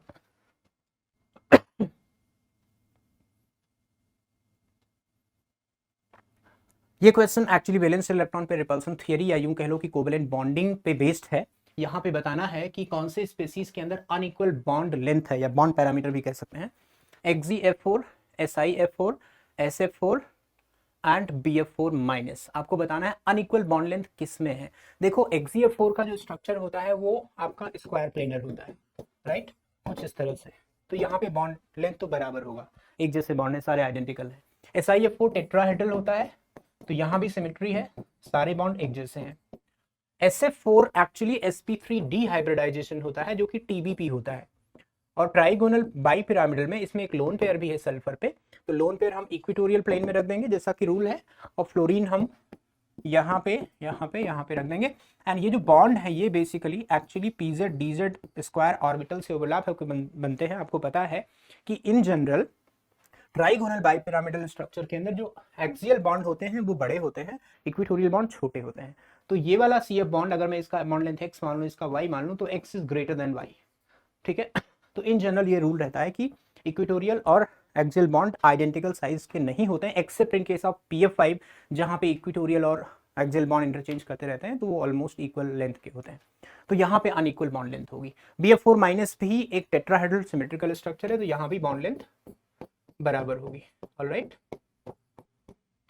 या यहाँ पे नेगेटिव चार्ज लगा के आप कोऑर्डिनेट बॉन्ड बना दो, ये इसका स्ट्रक्चर होगा। Got it? तो इस तरह से आपका करेक्ट आंसर है C. The major product of the following reaction, benzene दिया है, एल्कीन दिया है, एल्कीन एसिड कैटलिस्ट की प्रेजेंस में दिया है, और बताना है मेजर प्रोडक्ट क्या होगा। तो ठीक है, ये जो कंपाउंड है आपका, जो कि एक एल्कीन है, अगर मैं इसमें H+ डाल दूं तो आपको जो मोस्ट स्टेबल कार्बोनिल मैन बनेगा वो ये मिलेगा, क्योंकि ये NO2 ग्रुप है, and being an electron withdrawing group अगर इसके पास में आया प्लस चार्ज तो अनस्टेबल हो जाएगा, तो इसे दूर लगा दिया। अब जब आप बेंजीन का एल्काइलेशन करोगे या बेंजीन पे अटैक करोगे तो सिंपली एल्काइलेशन हो जाएगा, हालांकि एग्जैक्टली एल्काइल ग्रुप तो नहीं है ये, but yes some sort of that. 1 2 3 4 1 2 3 4 और यहाँ पे NO2 लगा है, तो this is going to be the correct product. So I guess B is going to be the right answer of this question. तो यहाँ पे जो इंटरमीडिएट है वो बेसिकली स्टेबल इंटरमीडिएट आपको बनाना है, ये बात दिमाग में रख करके प्रोडक्ट फॉर्मेशन होगा। This question is actually based on the fact, एक आपने कंपाउंड पढ़ा होगा साइक्लो ट्राया फॉस्फाजीन, ये बेसिकली NpCl2 होल थ्राइस होता है, ट्राइमर ऑफ NpCl2। तो उस हिसाब से यदि आप स्ट्रक्चर पे देखोगे, अगर मान लो नहीं भी याद है आपको स्ट्रक्चर, तो आप परमिसिबल वैलेंसीज के हिसाब से भी देखोगे तो A जैसे 3 को वैलेंसी दिखा रहा है, B 6 दिखा रहा है, एंड C क्योंकि टर्मिनल पे लगा है, it has to be univalent only, right. तो इसमें B को हमने फास्फोरस ले लिया, A को हमने नाइट्रोजन ले लिया, C को हमने क्लोरीन ले लिया, और ये सारी कंडीशंस को मीट करता है, तो ABC respectively nitrogen, phosphorus and chlorine होने चाहिए, राइट। और ये बना दोगे तो ये स्ट्रक्चर साइक्लोट्राई फॉस्फाजीन का निकल के आ जाएगा। Alright, which of the following alkene has E configuration. Stereo isomerism में जब हम लोग ज्योमेट्रिकल आइसोमेरिज्म पढ़ते हैं तो वहां पे ज्योमेट्रिकल आइसोमर्स का एक एब्सोल्यूट कॉन्फ़िगरेशन देखना होता है। एब्सोल्यूट कॉन्फ़िगरेशन को देखते वक्त हम लोग जेडी नॉमेनक्लेचर पढ़ते हैं। जेडी नॉमेनक्लेचर बेसिकली इस बात पे बेस्ड है कि प्रायोरिटी ग्रुप्स का सिमिलर है या डिसिमिलर है। अगर सेम प्रायोरिटी के ग्रुप सेम साइड में है तो Z हुआ, same priority group are in same side of double bond, same side of double bond, right. और अगर अपोजिट साइड में हो गए सेम प्रायोरिटी के ग्रुप तो ये ई कॉन्फ़िगरेशन हो गया, are in opposite side, right.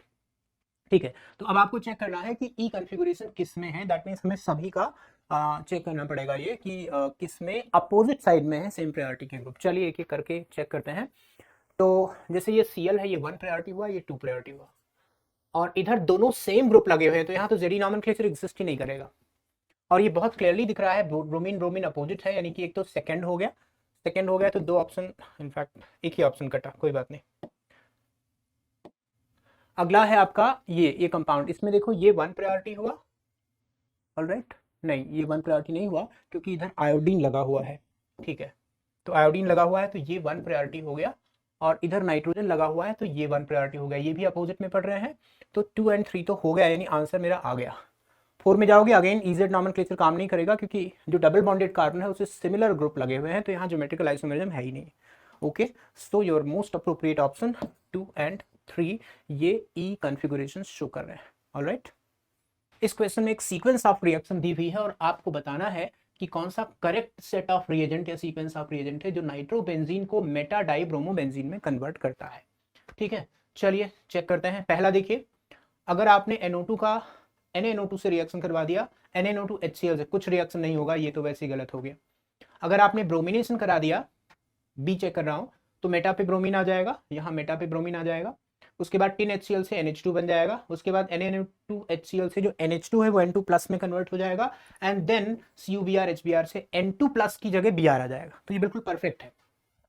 पहले आपने कराया ब्रोमिनेशन, देन आपने कराया टिन HCl, ये NH2 में कन्वर्ट कर दिया, यहां से आपको मेटा पे ब्रोमीन चला जाएगा, ब्रोमीन एट मेटा, इसके मेटा पोजीशन पे, एंड उसके बाद NO2 NH2 में कन्वर्ट हो जाएगा, और उसके बाद जब आप थर्ड रिएजेंट लेते हो NaNO2 HCl तो ये N2 प्लस में कन्वर्ट हो जाएगा, एंड फोर्थ रिएक्शन जब आप कराते हो CuBr HBr तो ये Br से रिप्लेस हो जाएगा। ब्रोमीन विल बी सेंड में reactions, if you can recall, CuBr और HBr से ये ब्रोमीन आ जाएगा।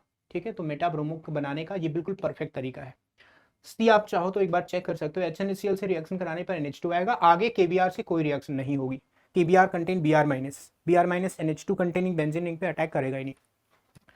डी की बात करें, टिन HCl से आपने NH2 कर दिया, फिर आपने ब्रोमिनेशन कराया तो NH2 क्योंकि ऑर्थो पैरा डायरेक्टिंग ग्रुप है तो ऑर्थो प्लस पैरा पे प्रोडक्ट बन जाएगा, मेटा पे जाएगा नहीं, तो ये भी एप्लीकेबल नहीं है। ऑलराइट, तो ये ऑप्शन नहीं चलेगा, तो your correct answer is B.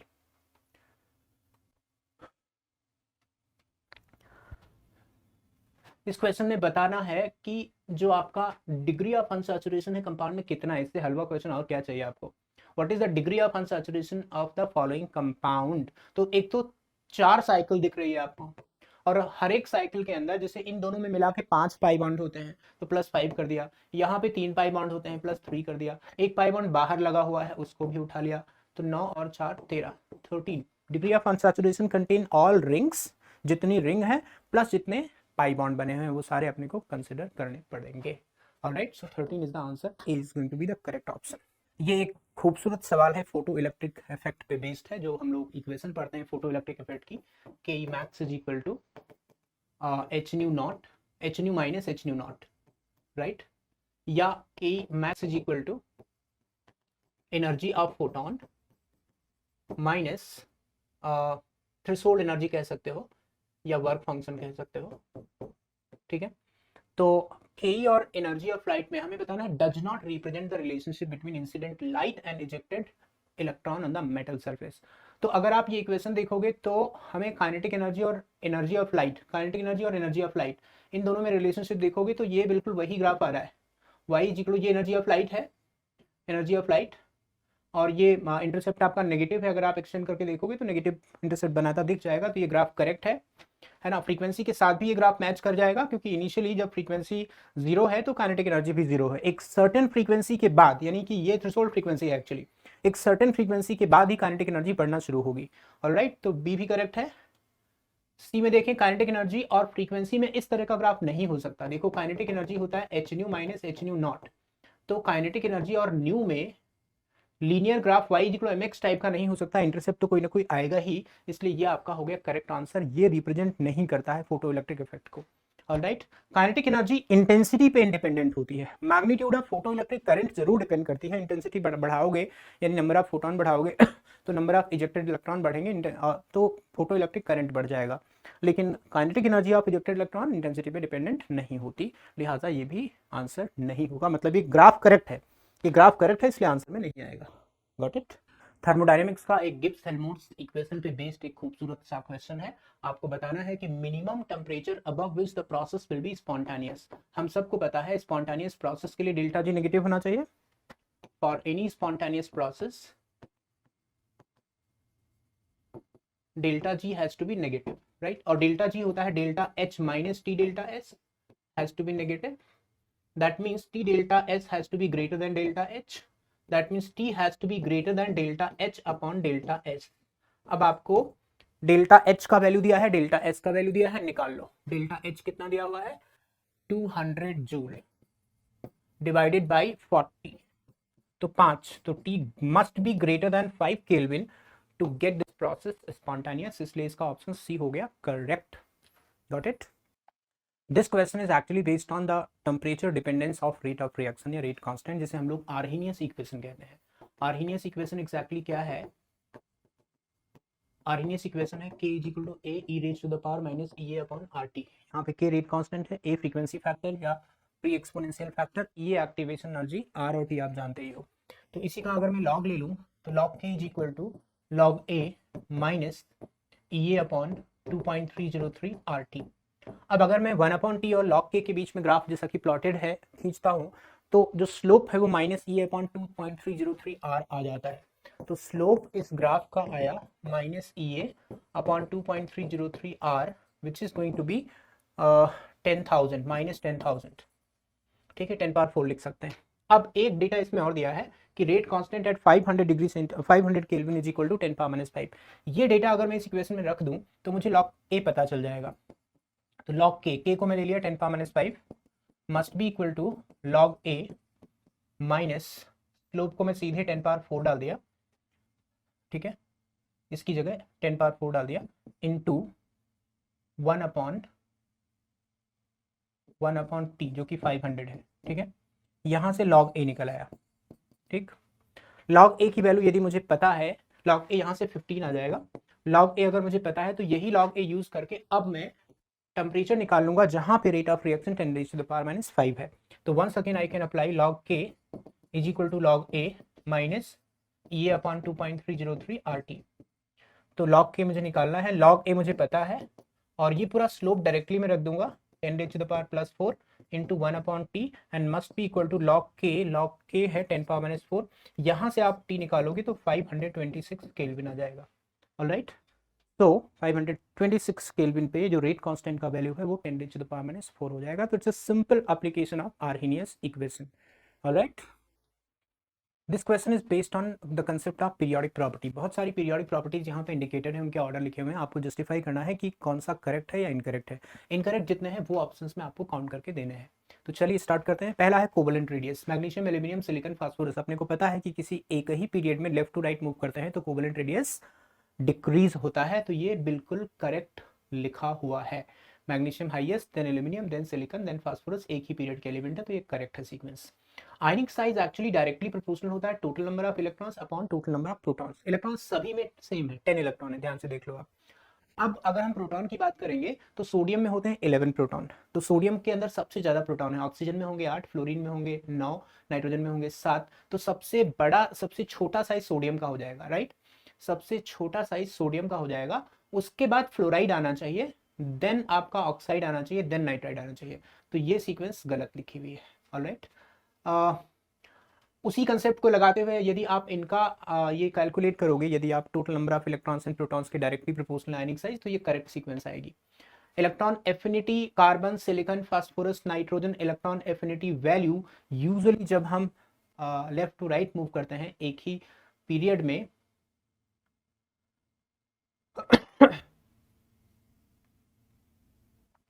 Electron affinity value silicon का कार्बन से ज्यादा होता है, इसमें कोई शक नहीं है। एंड फास्फोरस का नाइट्रोजन से ज्यादा है, ये भी हमें पता है। तो ये भी करेक्ट सीक्वेंस है। Electron affinity value nitrogen, carbon, oxygen, fluorine, nitrogen, carbon, oxygen, fluorine,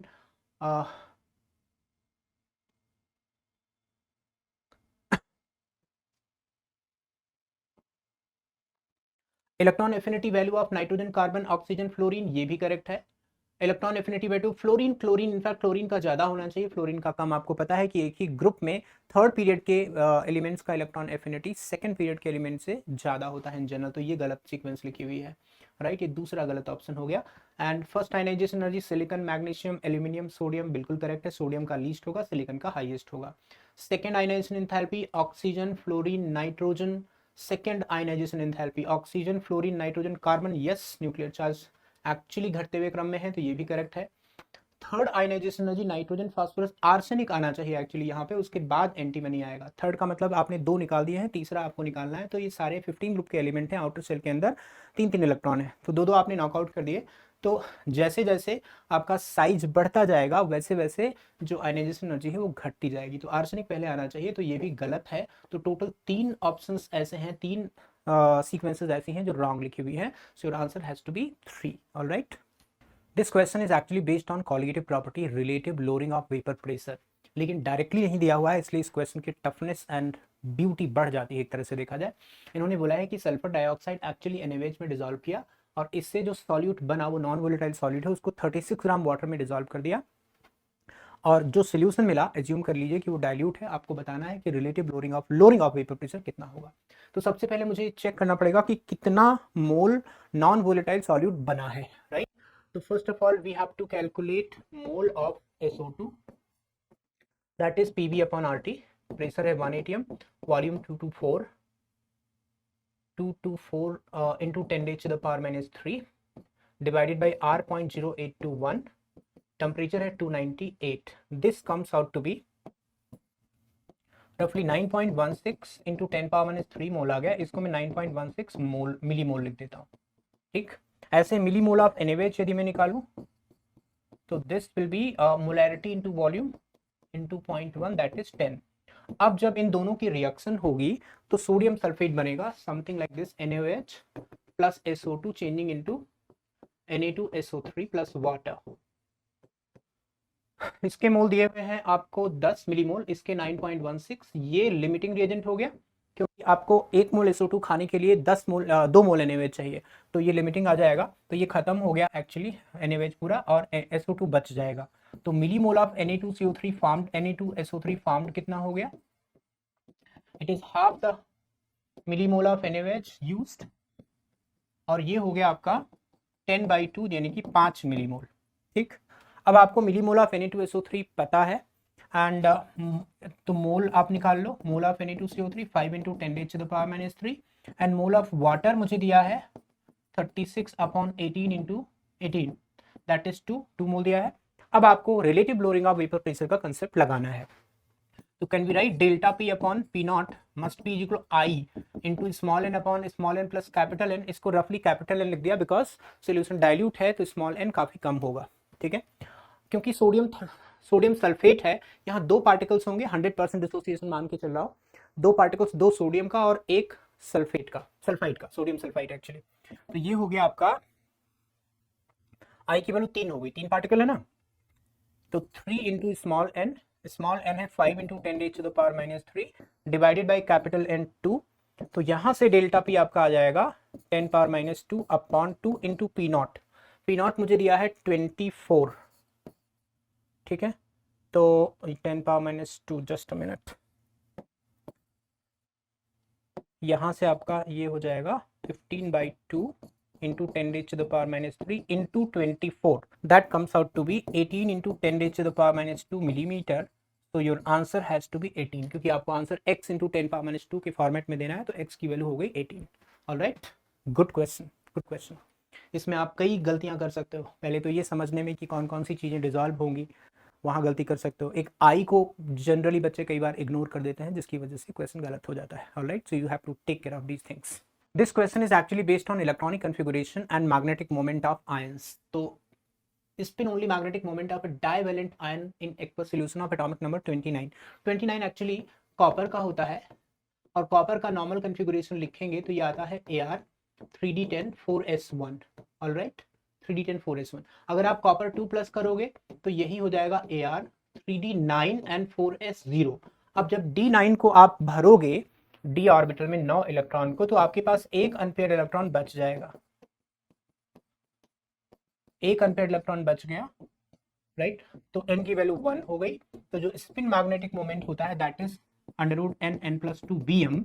तो this comes out to be 1 into 3। तो ये आपका 1.732 हुआ।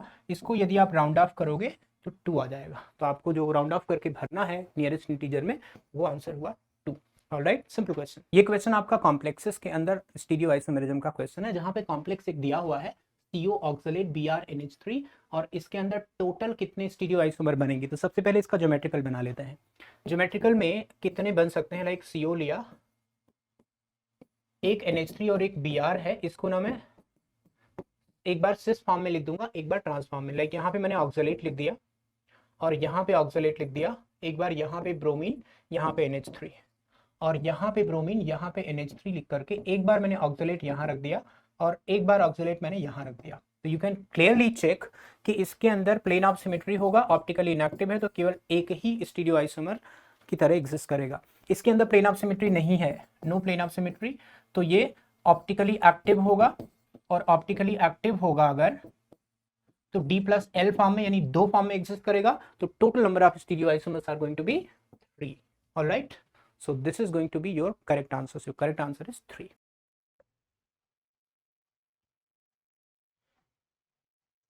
Hi everyone, I'm Firoz Khan, Master Teacher of Mathematics here at Vedantu. So in this video, we are going to discuss the mathematics paper which was conducted very recently, right? So let's start the discussion now, and you can see the question on your screen. So this is the first question. This is the question based on probability. What we are saying that a coin is biased so that the head is 3 times as likely to occur as tail. The coin is tossed until a head or 3 tails occur. X denotes the number of tosses of the coin, then mean of X. So what they are saying simply, the probability of getting head is 3 times the probability of getting tail. That means probability of head is 3/4 and probability of tail is 1/4. Now coin is tossed 3 times until a head or 3 tail occurs. X denotes the number of tosses of the coin. So X is number of tosses, and let's say Px is the corresponding probability. So X is 1. That simply means we got head in the first toss itself. And what is the probability of getting head? That is 3/4. X is 2. means we toss the coin 2 times. So that simply means the first time it is not head, it is 1/4 tail, and then second time it is head. And x is 3 means coin is tossed 3 times. Coin is tossed 3 times. So that means there are two possibilities. Either you got tail all the 3 times, 1/4 whole cube, 1/4, 1/4, 1/4, tail all the 3 times, or means plus you got two tails, first two tail and the last one head. So this is the corresponding probabilities. Now let's write what we have to find. Mean of x means expectation of x. Mean is also called expectation. So mean will be what? Simply sigma xi into pi. Means multiply each value of x with its corresponding probability and add. So 1 into 3/4, 2 into 3/16, which is 3/8, and 3 into 1/64, 1/64 plus 3/64. So now it is what? 3/4 can also be written as 6/8. So 6/8 and 3/8, it is 9/8. And here I am getting 4/64. So 3 into 1/16. So it is 18 and 3, 18 and 3, 21/16. So this mean is actually 21/16, which is option A, right?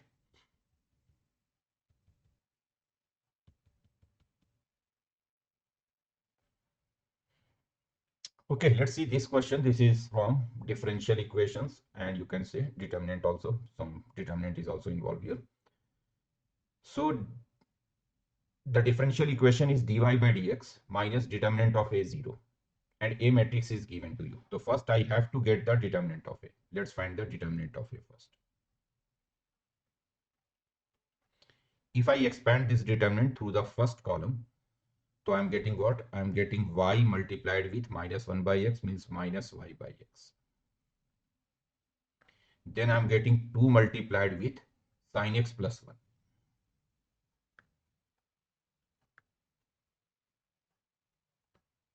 This is the determinant of a. So means your differential equation, this differential equation can be written now dy by dx minus determinant of a means plus y/x is 2 times sin x plus 1. This is your differential equation, and obviously it is a linear differential equation, dy by dx plus py q. So if you find its integrating factor is e raised to 1 by x dx, which is basically x, e raised to ln x, which is x. So hence you can write the solution as, the solution will be y into integrating factor on the left side, and on the right side q into integrating factor.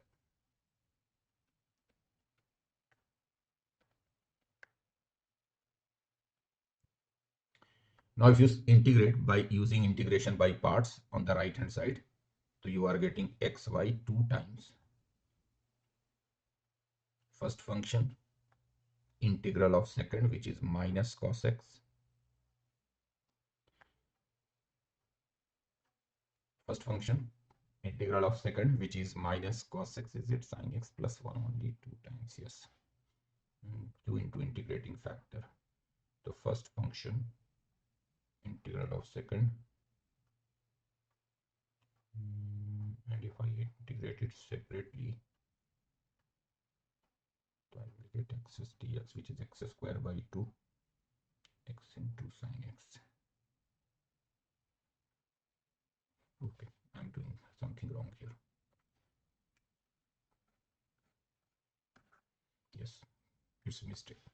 So first, basically I'm using integration by parts. The first function integral of second will be minus cos x plus x, right? then a new integration, derivative of first, and again integral of second, minus cos x plus x dx. Use integration by parts. First function, integral of second, which is minus cos x plus x, minus a new integration, derivative of first, which is 1, minus cos x plus x. Now you are getting xy is equal to 2 times x minus cos x. Then you are getting minus 2 times integration of x is x square by 2. Integration of minus cos x is minus sin x plus some constant c here. This is the curve. Now they have given y pi is equal to pi by 2. Means pi comma pi plus 2 satisfies this. If x is pi, then y is pi plus 2. Just put here x is equal to pi, y is equal to pi plus 2. So you are getting pi plus 2, 2 pi, cos pi is minus 1, so it is plus 1 here, minus 2 times pi square by 2, sin pi is 0 plus c. So you are getting pi square plus 2 pi square here. And here you will get 2 pi square plus 2 pi minus pi square plus c. So ultimately this pi square is getting cancelled. 2 pi is also getting cancelled. C is 0 actually. Now they are asking y pi by 2. What happens if I put x is equal to pi by 2? So if I put x is equal to pi by 2 here, again I am putting x is equal to pi by 2 here. So if I put x is equal to pi by 2, so I will get pi by 2 into y, 2 into pi by 2, pi by 2 minus 0, minus 2 times pi square by 8 minus 1. This is what you are getting. Now you are getting what? Pi by 2y is equal to pi square by 4 minus pi square by 2 actually it is. 2 is cancelled here. So pi square by 2 minus pi square by 4 and then plus 2. So ultimately pi by 2y is 2 plus pi square by 4. Now if you divide whole equation by pi by 2 here, so you will get 4 by pi, and here you will get multiplied with 2 by pi.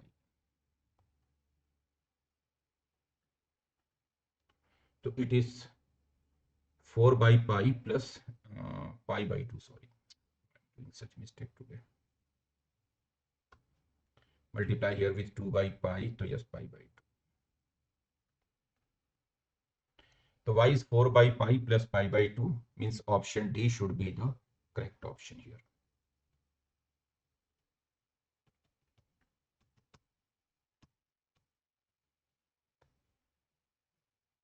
Okay, let's see this question. This is from maximum minimum, and they are asking the sum of the local minimum values of this function. Sum of local minimum values of this function. Right. To see for local maxima minima, what you need? Local maxima minima are the points where the derivative will be 0. But actually you can see that in this function we have two unknowns, f double dash 2 and f double dash 1. So I need these two things first. So if I differentiate this function f dash x,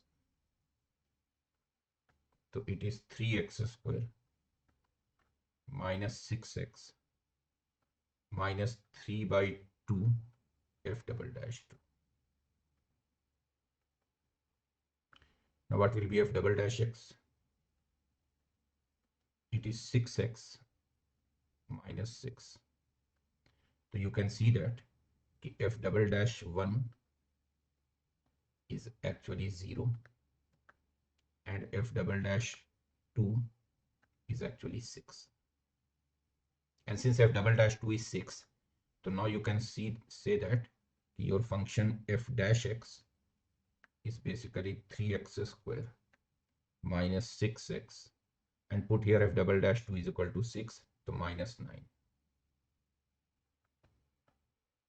minus 18 by 2. 3 taken common here, so it is x square minus 2x minus 3.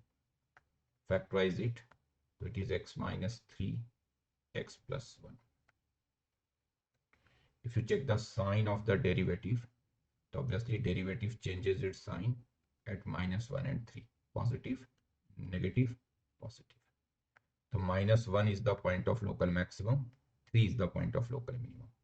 So this 3 is the point of local minimum. So hence local minimum value will be f3 actually. Local minimum value is what? f3. So let's find f3. f3 is what? From the original function, f3 is 27 minus 27 minus 3 by 2. F double dash 2 is 6 into 3 plus f double dash 1, which is 0. Just put x is equal to 3 in the given function, to 27 minus 27, and then 3 by 2, f double dash 2 is 6, and then f double dash 1 is 0. So ultimately you are getting what here? You are getting minus 27.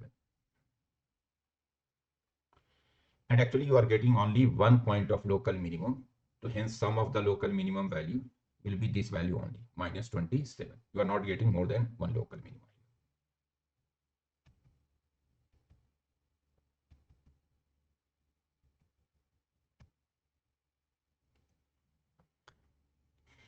See this question, this is from matrices and determinants. You are given a system of 3 linear equations in 3 variables, and they are saying that this system has infinitely many solutions.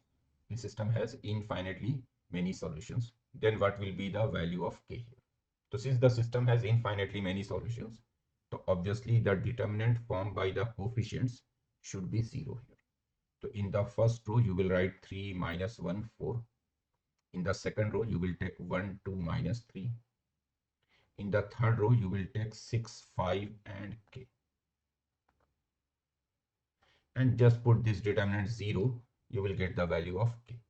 So very easy, just expand this determinant, and when you expand this determinant, you will get k is equal to minus 5. So hence k is equal to minus 5 is the answer.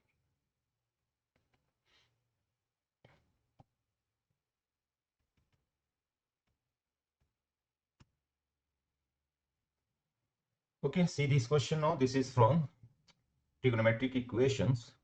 You are given an equation here, sine theta tan theta plus tan theta is equal to sine theta, and theta belongs to minus pi to pi. S is the set of all possible values of theta belonging to minus pi to pi and satisfying this equation. Then you have to get summation of cos 2 theta, which is t, and theta is taken from the set S. So for all the possible values of theta, you have to take this summation cos 2 theta. But let's solve this equation first. So this equation I can write sine theta plus 1 into tan theta. Sine 2 theta taken to the left side, it can be written as 2 tan theta over 1 plus tan square theta.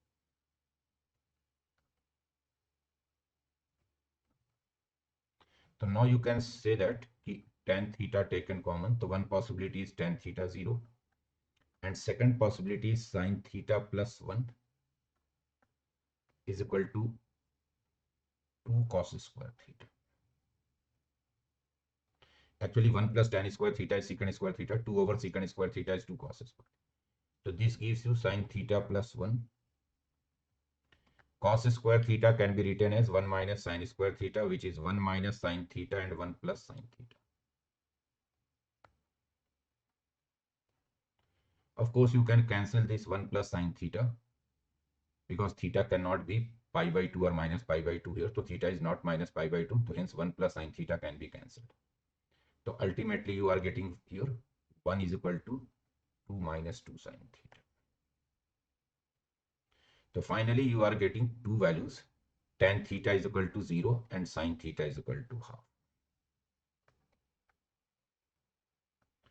So hence the values of theta are minus pi, 0, pi.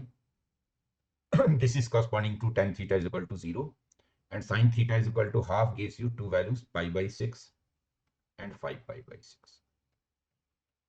Means number of element in the set S is 5. Now I have to find T. T is sigma cos 2 theta. And these are the values of theta. To put the values of theta, first minus pi, cos of minus pi, that will be cos of minus 2 pi, which is 1. Cos 0 is also 1. Cos 2 pi is also 1. Then cos pi by 3 is half. Cos 5 pi by 3 will be, cos 5 pi by 3 will be minus root 3 by 2. 5 pi by 3 is what? My bad. 5 pi by 3 is 2 pi minus pi by 3. So that is also plus half. Cos 2 pi 1, cos of minus 2 pi 1 plus 1 plus 1. Then cos pi by 3, cos 2 theta half, cos 5 pi by 3 half. So it is 4. And hence T plus NS is 9 actually. 4 plus 5.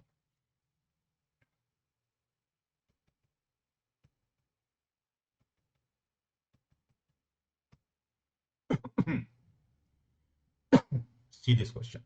This is from definite integration. Integration is over minus pi by 2 to pi by 2. Integral part and again integral part of x minus sine. So basically this integral can be written like this. It is minus pi by 2 to pi by 2. It can be written as integral part of x plus integral part of minus sine x. It can be written like this. Actually, this integral part of x can be taken outside the box because it is an integer. Now, if I use King's property here, King's property means you are replacing x with sum of limit minus x, and sum of limit is 0. So you are replacing x with minus x here in this integral. So this is minus x, and this will become minus sine of minus x, which is plus sine x. Now, if you add these two, I and I, so it is 2i minus pi by 2 to pi by 2. But you are getting integral part of x, integral part of minus x, then integral part of sine x, and integral part of minus sine x. And you know that integral part of x plus integral part of minus x is minus 1 when x is not an integer. So ultimately, it is minus pi by 2 to pi by 2. This integral part of x plus integral part of minus x is minus 1 and again minus 1. In fact, between minus pi by 2 and pi by 2, there is only one point where x will be integer and sin x will be integer. But even if you remove one point, there will not be any change in the area. There will not be any change in the definite integration. So hence it can be written minus 1. So now I am getting what? Minus 2. Upper limit and lower limit difference will be pi. So this is 2i. So I will be minus pi actually. So minus pi should be the correct option here.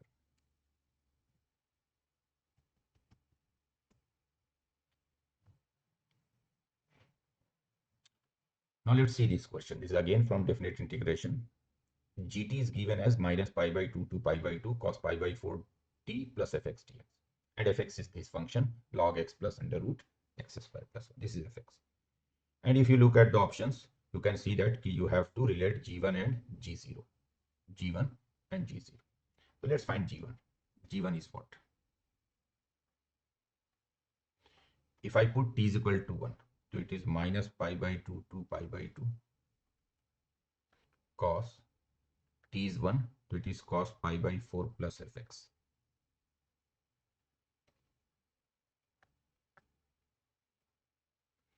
Now if I expand this using compound angle formula cos pi by 4 plus fx, तो minus pi by 2 to pi by 2. Cos of a plus b is cos a, cos b, minus sin a, sin b.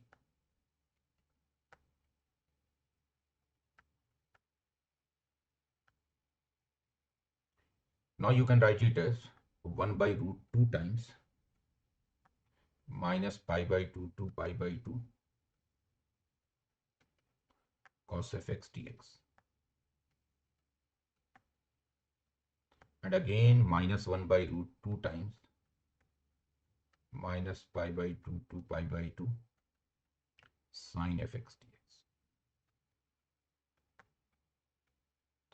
And now you can see that it is 1 by root 2 times this minus pi by 2 to pi by 2 cos fx dx. It is nothing but g0. If you put t is equal to 0 here, so g0 will be minus pi by 2 to pi by 2 cos fx. So if you find g0 from here, just put t is equal to 0. So g0 is nothing but minus pi by 2 to pi by 2 cos fx. Minus pi by 2 to pi by 2 cos fx. This is g0. Just put t is equal to 0 and see. So ultimately it is 1 by root 2 g0. And here you can see that this fx function is basically an odd function. You can easily verify it. F of minus x will be minus fx. If you check f of minus x, f of minus x will be minus fx, or you can say fx plus f of minus x. And since it is an odd function, so then this sine fx is also an odd function. Sine fx is also an odd function. And since it is an odd function, so hence minus pi by 2 to pi by 2 odd function, that will be 0. This is g1. So this is the relation. You can say that, in fact, you can say that g0 is root 2 times g1. G0 is root 2 times G1 means which option? The last option, D option is correct option here, right?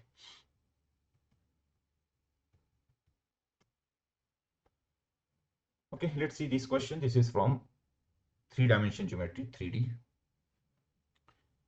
Two lines given here, L1, L2. If the foot of the perpendicular from the point 438 on the line L1 is given as 357, then what will be the shortest distance between the lines L1 and L2 here? So if I draw perpendicular from 438 to 357, 438 to line L1, that is 357. So let's say this 438 is, let's say, point A.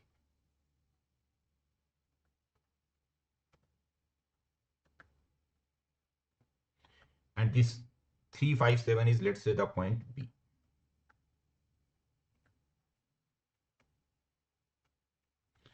So actually, if you are drawing perpendicular from A to the line L1, foot of the perpendicular is B. Means you can say that AB is actually perpendicular to the line.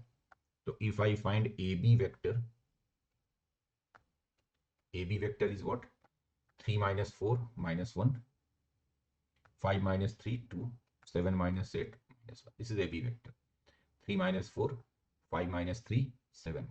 And since AB is perpendicular to the line L1, so you can say that if I take the dot product of AB with the direction vector of L1, direction vector of L1 is Li plus 3j plus 4k. So dot product of Li plus 3j plus 4k with AB should be 0. So that means L into minus 1, 3 into 2 plus 4 into minus 1, it should be 0. L multiplied with minus 1, 3 multiplied with 2, 4 multiplied with minus 1. You are taking the dot product of direction vector of L1 with AB. So this gives you L is equal to 2. L is 2 now. One more thing, you can say that the point B is on L1. So B must satisfy L1. B satisfies line L1. So just put the point B in L1. So you will get what? 3 minus A by L. L is 2. Then 5 minus 2 by 3. 5 minus 2 by 3 is 1.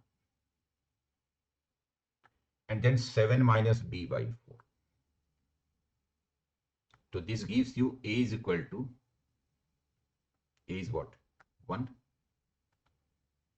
3 minus 2, and B is what? B is 3, 7 minus 4. So now line L1 is completely known. So now you can say that your line L1 is x minus A, which is 1, by L, which is 2, y minus 2 by 3, z minus 3 by 4. This is L1 line. And L2 line is x minus 2 by 3, y minus 4 by 4, z minus 5 by 5.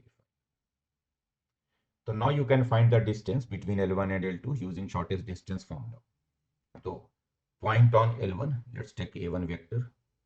Point on L1, that is 1, 2, 3. Point on L2, that is A2 vector, that is 2, 4, 5. Direction vector of L1, this is 2, 3, 4. Direction vector of L2, this is 3, 4, 5. So if I find B1 cross B2 here, so that will be I, J, K, 2, 3, 4, and 3, 4, 5. So this gives you what? This gives you 15 minus 16. 15 minus 16 means minus I. 15 minus 16. Then I'm getting 10 minus 12, 2J. Then I'm getting 8 minus 9. 8 minus 9 minus K. Now what is the shortest distance? Shortest distance is A1 minus A2 dot B1 cross B2 over mod B1 cross B2.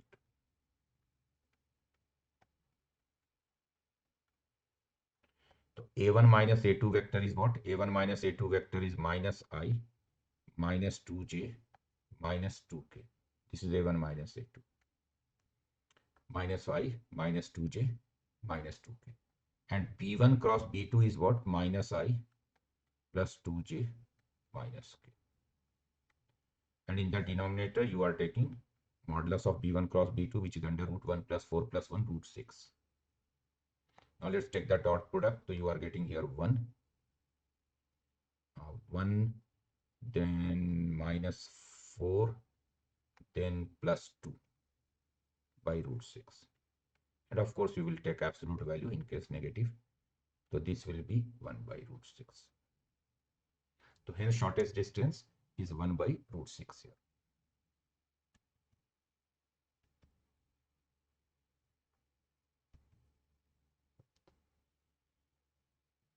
This question is from sets. So they are saying that the total 48 medals are awarded in event A, 25 in event B, 18 in event C. And if these medals went to total 60 men, total 60 men, this union is 60 actually, NA union B union C. And only 5 men got medals in all these 3 events. Means intersection is 5.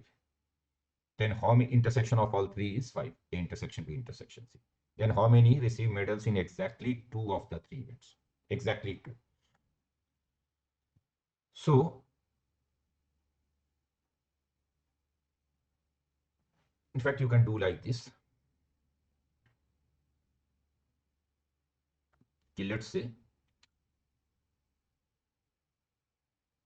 A here,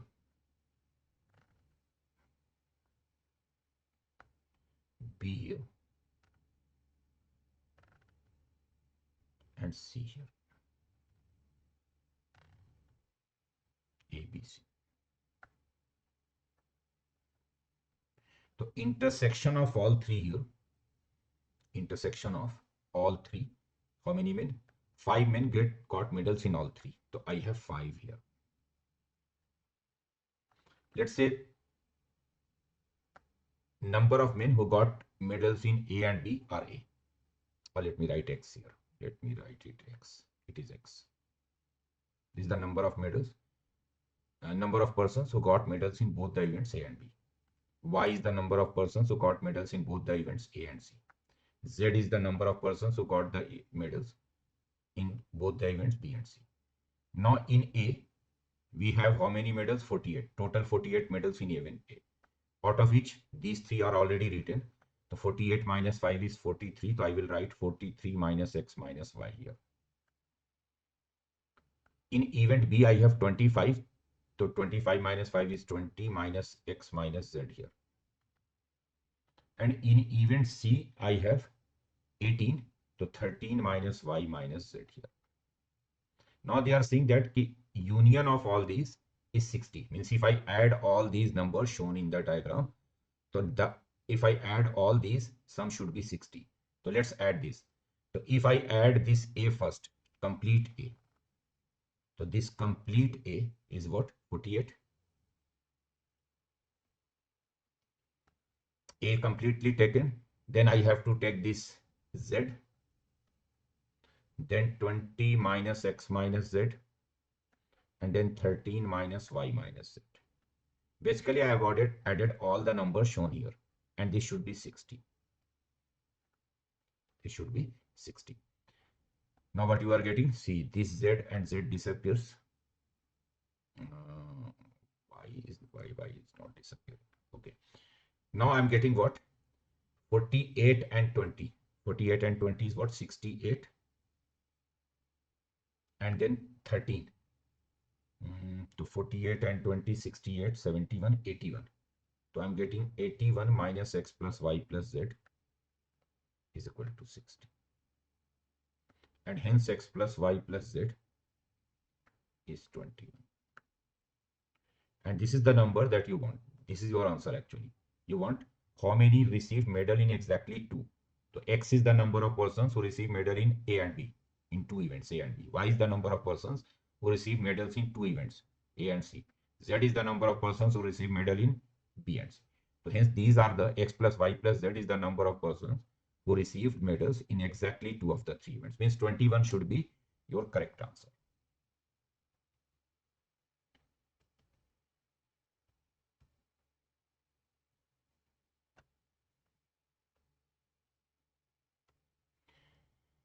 Okay, see this question, this is from area. This question is from area x square less than or equal to y less than or equal to mod x square minus 4 y greater than or equal to. So basically I have two parabolas here. One parabola is y is equal to x square and other one is basically the mod of the parabola y is equal to mod of x square minus 4. Now let's draw the figure.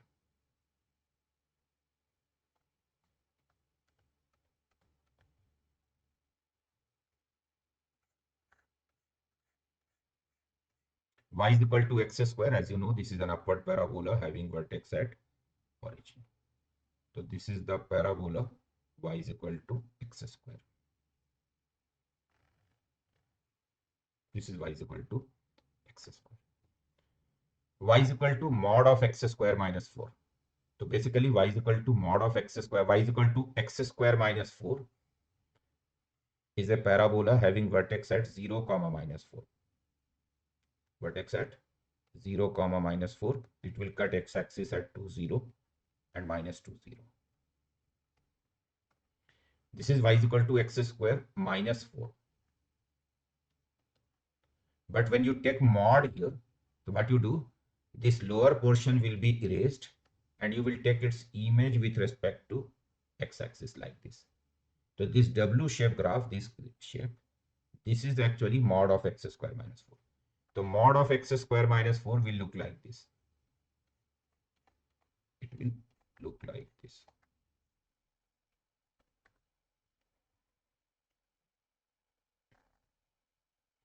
So this graph is mod of x square minus 4. And if you find the intersection actually, if you find the intersection here,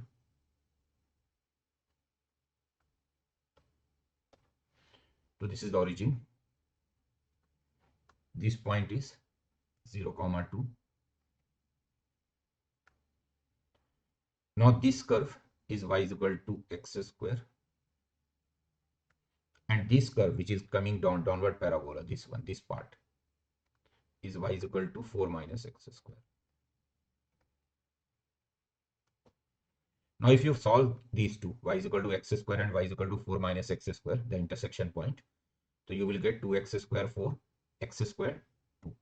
X square 2 means this point is basically 2 comma 2.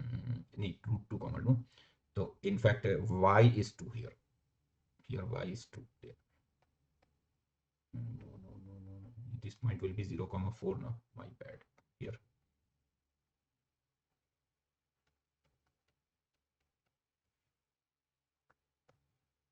This point will be 0 comma 4, not 0 comma 2. Here. This is y is equal to 2 actually, this one. This is y is equal to 2. This is 0 comma 2. And y is equal to 1 is this line. This line is y is equal to 1.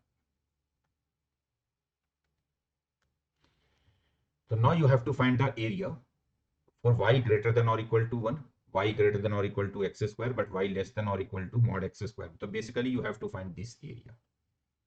You have to find this complete area here, this area. And you can see that this area is symmetric about y-axis. So just find the area in the first quadrant and double it. Find the area in the first quadrant and double it. So what I'm doing, I'm finding the area in the first quadrant and doubling it. So 2 times, and I'm finding the area in vertical direction. In vertical direction. So 2 times, see from y is equal to 1 to y is equal to 2. 1 to 2, this portion. Y is equal to 1, this portion.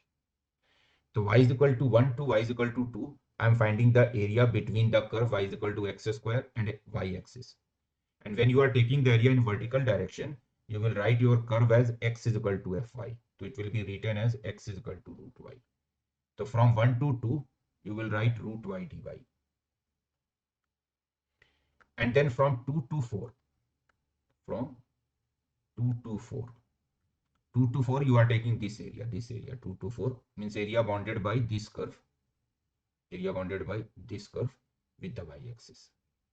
Again you are going in vertical direction, so you will write x is equal to under root 4 minus y here. So under root 4 minus y dy. Now it is very simple integration, just integrate, you will get your area. And when you integrate it, 2 times 1 to 2 root y dy here, and 2 to 4 root 4 minus y dy. Finally, your answer will be 4 by 3 for root 2 minus 1, which is option C, right?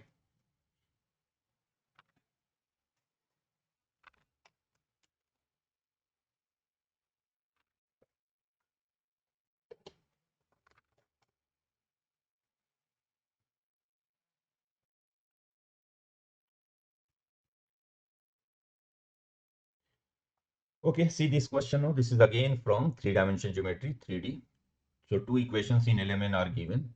Alpha is the angle between the lines whose direction cosine satisfy these 2 equations. Then you have to find sine raised to 4 alpha plus cos raised to 4 alpha. So first I have to get the direction cosines of the 2 lines satisfying these 2 equations. So I can see that first equation gives you n is equal to L plus M. And second equation gives you n square is equal to L square plus M square. If I put the value of n here, so I can write L plus M whole square is L square plus M square. So this gives you Lm is equal to 0. Means either L0 or N0. Not 2 possibilities. First, if I take L0, so then in that case M is equal to N. M is equal to N from the first equation. And we know that L square plus M square plus N square is 1.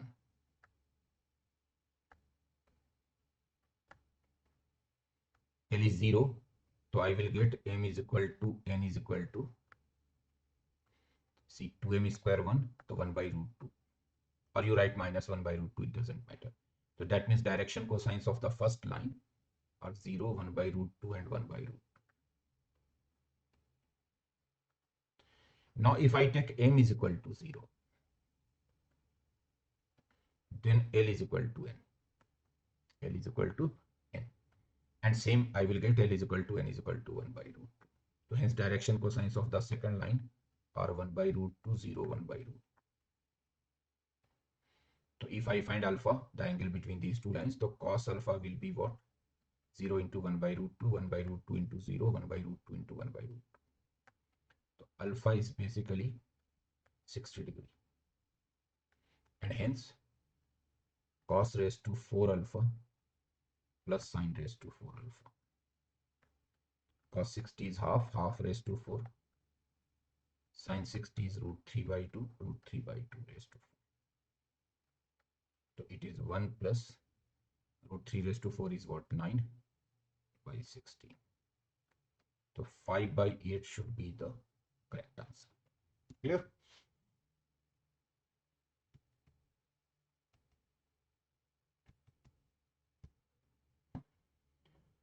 Okay, see this question now. They are saying that this system has infinitely many solutions. Then what will be lambda plus mu whole square plus lambda minus mu whole square?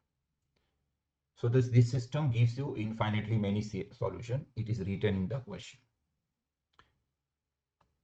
So let's convert this system from three variables to two variables. So what I will do here, if I subtract this second equation from the first equation, I am subtracting the second equation from the first equation. So I am getting here 6y 1 minus lambda z 5 minus mu. 5 minus mu.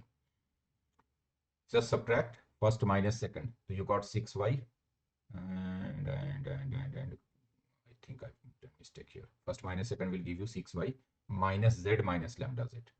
So actually it will be here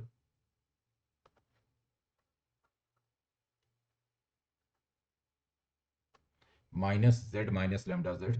So actually it will be minus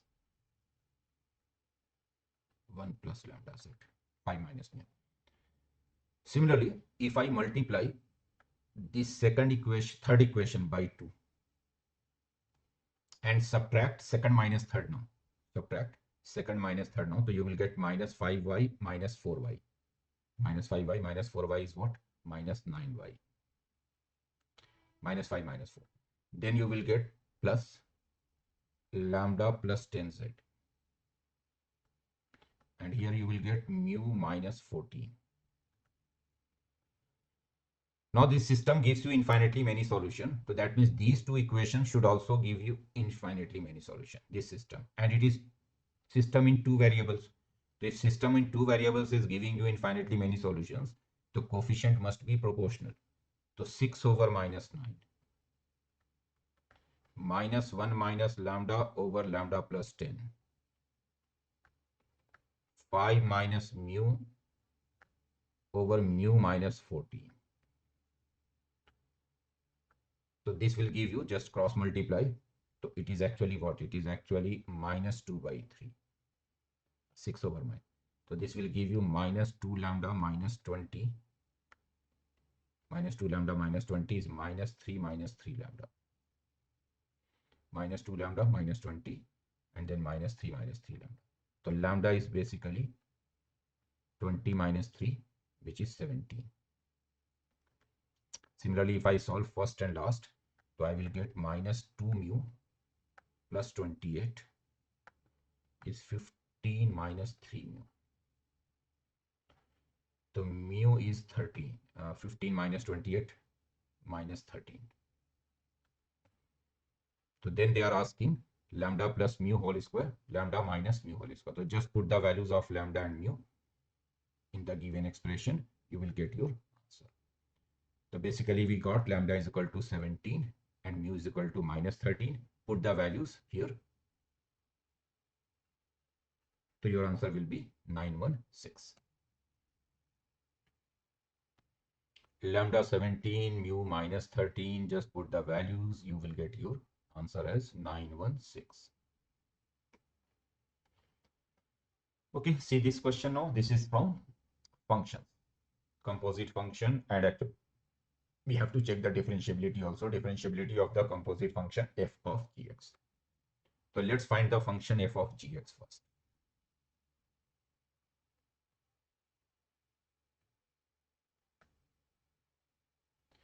So f of gx is x is replaced with gx, so that will be gx plus 2 when gx less than 0, and gx whole square when gx greater than or equal to 0. Right. Now put the values of gx here. So if I put gx as first x cube here, to x cube plus 2, x cube plus 2, x cube less than 0 means x is less than 0 and x is less than 1, so obviously intersection is less than 0 only. And if I put x cube here, so x cube whole raised to x6 here, and x cube greater than or equal to 0 means x greater than or equal to 0 but less than 1, so 0 to 1. And if I put gx is equal to 3x minus 2, see x is greater than or equal to 1, so obviously this part of gx, this gx is obviously positive. It cannot be negative because the x is greater than or equal to 1. So this part of gx is positive. So when x is greater than or equal to 1, gx is positive here. So when gx is positive, this rule is applicable. So put here, you will get 3x minus 2 whole square. And this rule is valid when x is greater than or equal. Now check the continuity first. So obviously when x is approaching to 0, you can see that at x is equal to 0, for this function f of gx, left hand limit is 2, right hand limit is 0. Means function is not continuous at 0. And since it is not continuous at 0, so not differentiable also at 0. Now at x is equal to 1, the left limit is 1, the right limit is also 1. So it is continuous at 1. So now I have to differentiate it. And when I differentiate this function f of gx, its derivative, I'm just differentiating these two rule only, because at 0 we already know that the function is discontinuous, means non-differentiable. So I will get 6x5 here, and here I will get 2 times 3x minus 2 whole square into 3. This is when x lies between 0 and 1. This is when x is greater than 1. Now you can see that the left derivative at 1 is 6 and right derivative at 1 is also 6, means function is differentiable at 1. So there is only one point of non-differentiability, which is 0. Means D should be your correct answer here.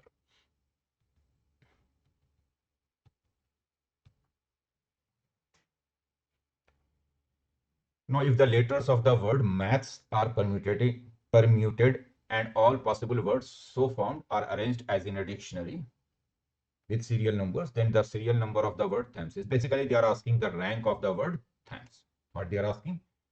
The rank of the word THAMS. So let's put their alphabetical number at the top, means the alphabet which occurs first. I will give the first number, then second number, then third number. So obviously first number will be given to A. After A, H comes, to second number will be given to H. Then MNOPQRST. So third number M, fourth number S, fifth number T. Now I can see that on the right side of T, how many alphabets contain numbers less than 5? So 4. So I will write 4 here. On the right side of T, see how many alphabet contains numbers less than 5. On the right side of H, see how many alphabet contains number less than 2. So only 1. On the right side of A, there is no number. There is no alphabet containing number less than 1. So it is 0 here. It is 0 here also, 0 here also. And now multiply with 0 factorial, 1 factorial, 2 factorial, 3 factorial, 4 factorial. So what will be rank? Rank will be 4 into 4 factorial, means 4 into 24, plus 1 into 6, these are the number of words before them. To get the rank, you have to add 1 here. So ultimately it is 103. So rank should be 103 here.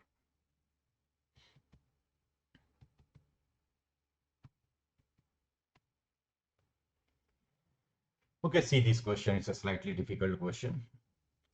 So see, listen to me very carefully. Alpha is given as e raised to 4 iota pi by 11. S is given as alpha over 1 minus alpha 4, alpha square over 1 minus alpha 8, alpha cube over 1 minus alpha 12, and so on up to alpha 10 over 1 minus alpha 40. And they are saying that this S is also equal to k by 2, secant 4 pi by 11 plus secant 8 pi by 11 plus secant 12 pi by 11 up to secant 20 pi. So what is the value of k here? So basically I have to convert this series S in terms of secant, right? So see, in S, if I make pairs of first and last, second and second last, third and third last, what I'm saying, okay, let's make the pair of first one, which is alpha over 1 minus alpha 4, with the last one, which is alpha raised to 10 over 1 minus alpha raised to 40. Let's make the pair here, first and last. And you can see from here that alpha raised to 11 is 1. Alpha raised to 11 is e raised to iota 4 pi, which is 1. So I can write it as alpha over 1 minus alpha raised to 4. And since alpha raised to 11 is 1, so alpha raised to 10 will be what? 1 by alpha. Because alpha raised to 10 you can write alpha raised to uh, alpha raised to 11 is 1. So alpha raised to 11 can be written as alpha into alpha raised to 10. So hence alpha raised to 10 can be written as 1 by alpha. So you can replace alpha raised to 10 with 1 by alpha. So replace here. Alpha raised to 10 is 1 by alpha. And since alpha raised to 10 is 1 by alpha, so alpha raised to 40 will be 1 by alpha raised to 4. So this is alpha over 1 minus alpha raised to 4. And then minus alpha cube over 1 minus alpha raised to 4. So ultimately it comes out to be alpha taken common 1 minus alpha square, and 1 minus alpha 4 can be written as 1 plus alpha square 1 minus alpha square. So it is alpha over 1 plus alpha square. It can be written as 1 over alpha plus 1 by alpha, which is 1 by alpha is what? E raised to iota 4 pi by 11. 1 by alpha is e raised to minus iota 4 pi by 11. So ultimately it is 1 by 2 cos 4 pi by 11. Or you can write it as 1 by 2 times secant 4 pi by 11. So similarly, if you pair the second and second last, you will get 1 by 2 times secant 8 pi by 11. Third and third last, you will get 1 by 2 times secant 12 pi by 11. So just make pairs first and last, second and second last, third and third last, fourth and fourth last, fifth and fifth from beginning and fifth from end. Fifth from beginning, first from beginning, first from end, pair it. Second from beginning, second from end, third from beginning, third. So just make it pair. So ultimately you will see that this S comes out to be half secant 4 pi by 11, secant 8 pi by 11 up to secant 20 pi by 11. But they have given k by 2.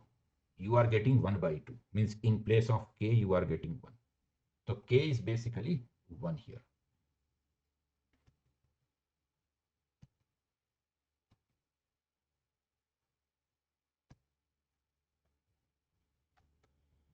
See a square, b cube, c4, a cube, b4, c5, a4, b5, c6. These three are in AP. ABC are positive. Then what will be the least value? The least value of a plus b plus c is 3. This is statement 1. Statement 2, for positive numbers, am greater than or equal to gm. Okay, let's see the statement 1 first. These three numbers are in AP. So that means the sum of first and last, if I add first and last.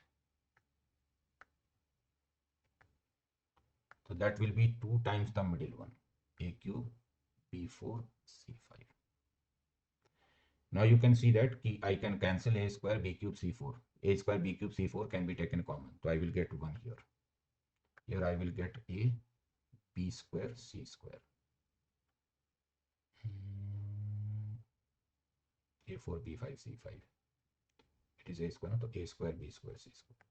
And here I will get 2 times A B C. So 1 plus A square B square C square is 2ABC. Take it everything to the left side, so you will get ABC minus 1 whole square. So ABC is 1. And since product is 1, so I can get the sum using AM/GM. AM greater than or equal to GM. So AM of 3 numbers is A plus B plus C by 3. And GM of these 3 numbers is ABC raised to 1 by 3. And we can see that ABC is 1. ABC is 1. So from here I can get A plus B plus C greater than or equal to 3. Means first statement is true. Obviously second statement is also true. And we are getting the value of the first statement, the least value of A plus B plus C using AM/GM. It is correct explanation also. So both the statements are true, but both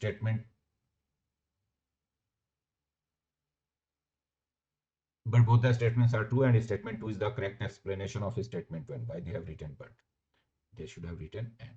Means A option is correct option here. See this question. This is from functions. So you are given a functional equation here, fx plus 2f of 2002 by x. It is 3x here. Now if I replace x with 2002 by x in the given equation, so then it will become 2fx plus f of 2002 by x is 6006 over x. When you replace x with 2002 by x. Now if I multiply this equation by 2 and subtract, so I'm getting, just subtract, so I'm getting fx minus 4fx minus 3fx. And here I'm getting what? 3x minus 2 into 6006 by x. Just divide the whole equation by minus 3. So you are getting fx is equal to 6006 divided by 3. That will be 2002, 4004. So that will be 4004 over x minus x. So basically option B should be the correct option here. 4004 minus x square by x, right?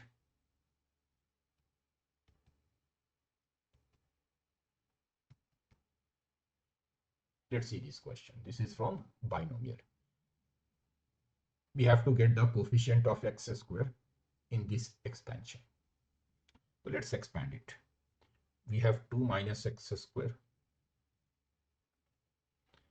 Now if I expand this one, taking these two together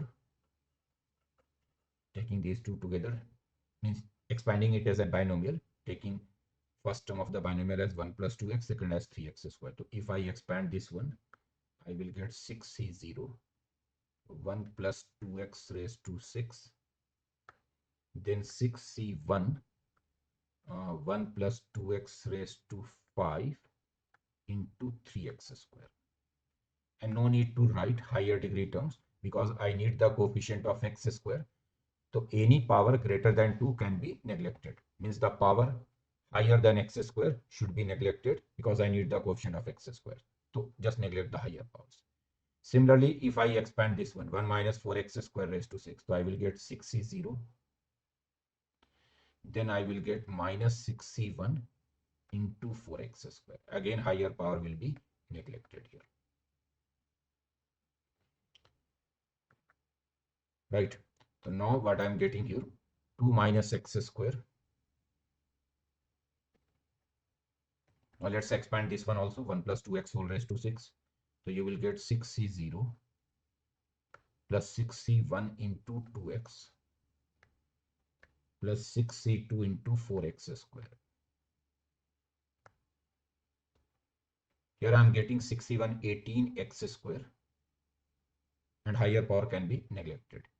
6c0 is 1, 6c1 is 6, so 24x square. So now it is 2 minus x square. 6c0 1 and 1 2. 6c1 is 6, 6 into 2x, so 12x. Then 6c2 is 15. 15 into 4 is 60. 60 and 18. 60 and 18 is what? 78. 78 minus 24. 78 minus 24. So it is 54. So I'm getting 54x square here. So ultimately, it can be written like this: 6c0 1 and 1 2. 6c1, 6 into 2 2x. 60 78 minus. Now what will be the coefficient of x square? The coefficient of x square is 2 multiplied with 54. 2 multiplied with 54, or minus x square multiplied by 2, minus 2. So it is 106. So 106 should be the correct option here.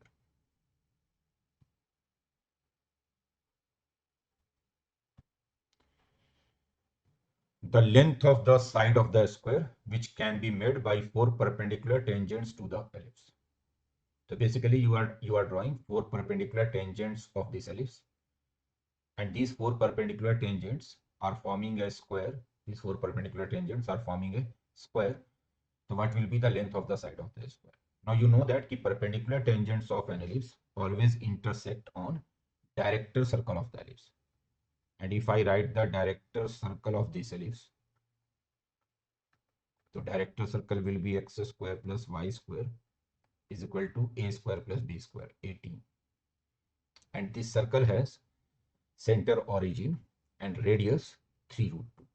So now I have a circle with radius 3 root 2.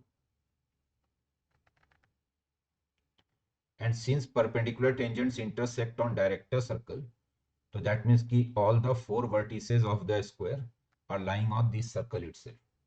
So basically you are inscribing a square inside this circle. You are inscribing a square inside this circle. And you need the side length of the square. Let's say this square is ABCD. So obviously AC is the diagonal of the square, as well as it is the diameter of the circle. And radius of the circle is 3 root 2. So this diameter is 6 root. But they are asking side of the square. So let's say the side of the square is L. So you can say using Pythagoras, L square plus L square is 6 root 2 square, which is 72. L square is 36. So hence side length of the square is 6 here. Right? Not a very difficult question if you know what is director circle. Why they have given 5 and I am getting what? Let me check.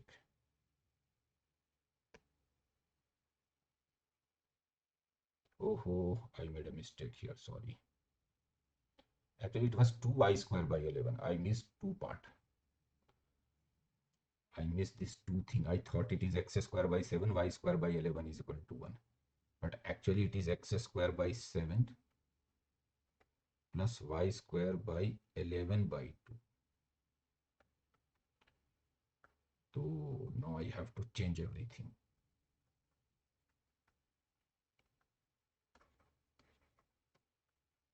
Actually, the director circle will be what? X square plus y square, a square plus b square. So 7 plus 11 by 2. So it is x square plus y square. And it is what? 25 by 2. So radius of the circle is 5 by root 5 by root 2. Hence diameter of the circle will be 5 by root 2 into 2, which is 5 root 2. Hence L square plus L square is 5 root 2 square. So L square is 25, L is 5 here. Sorry, I missed 2. That's why I got the wrong answer. So D5 is the correct answer here. Next question. They are saying that both these points a comma 0 and 0 comma a lie inside the triangle formed by these three straight lines. So what will be the range of possible values of a? So let's draw these lines first. Let's draw these lines first. Let's say this is y-axis.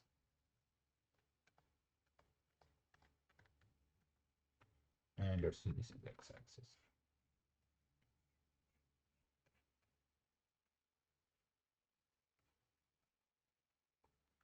The first line cuts x-axis at 7, you can see, and y-axis, first line cuts x-axis, yes, 7, and y-axis at -8, 7 and -8. So y-axis at -8, maybe, so in fact, first line cuts x-axis at 7, y 7 and 8 actually, x-axis at 7, y-axis at 8, 7 and 8. So let's say this is our first line.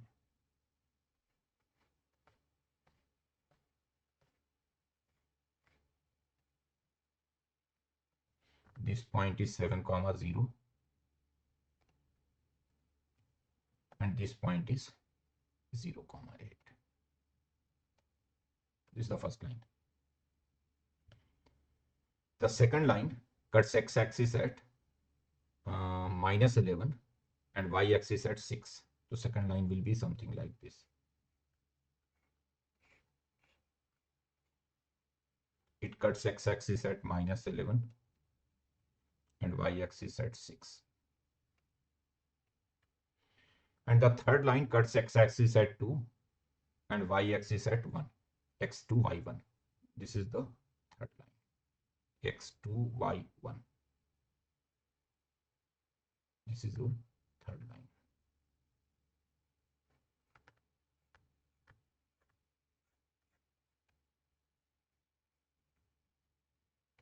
It cuts x-axis at 2, y-axis at 1. Now what is the triangle formed by these three lines? So the triangle formed by these three lines is this triangle. This is the triangle.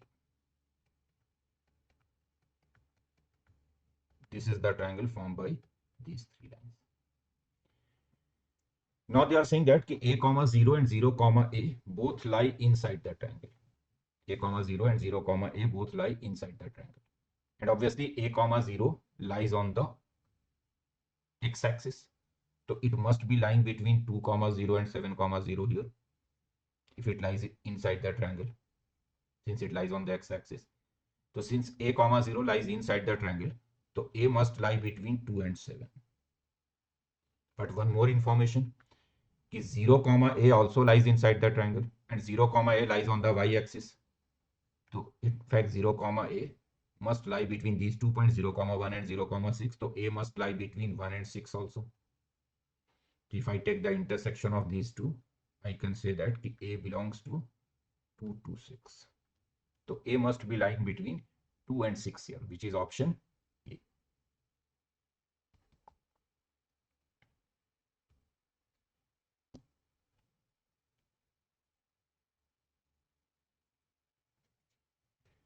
Okay, let's see this question based on GP and logarithm. So they have given 0.16, which is 16 by 100. 16 by 100 means what? 4 by 5.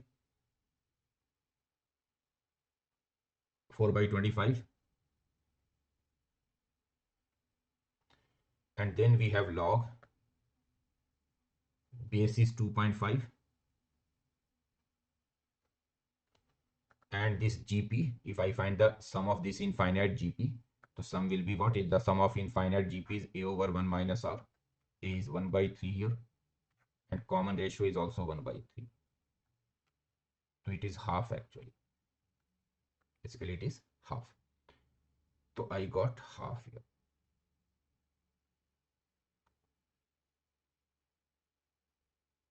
Okay. Now this 4 by 25 can be written as 2 by 5 whole square. It is 2 by 5 whole square log 1 by 2 with the base 2.5. And 2.5 is what? 25 by 10, which is 5 by 2. So this 2.5 can be written as 5 by 2 here. Now I can interchange this 2 by 5 base and this half. If I interchange these two, so I will get what? Yes, I can interchange these two, so I will get half 2 times log 2 by 5 and 5 by 2. In fact, 5 by 2 here. So now it is half. And this 2 by 5 can be written as 5 by 2 raised to minus 1. And these two outside log can be taken in the power. So I can write it as log 5 by 2 raised to minus 2 with the base 5 by 2. So finally it is half. In fact, let me write like this. Take this minus 2 outside here. Actually, this 2 by 5 can be written as 5 by 2 raised to minus 1. So minus taken outside. And log 5 by 2 with the base 5 by 2, it is 1. So it is half raised to minus 2, which is 4. So hence 4 should be the correct answer here.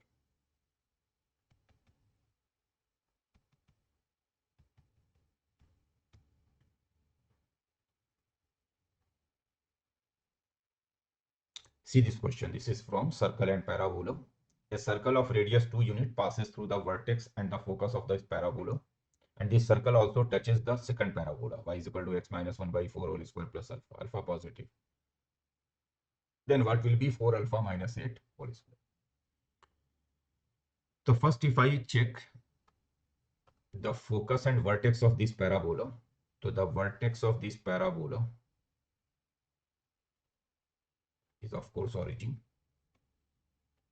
and focus of this parabola is a comma 0. 4a is 2 here, a is half.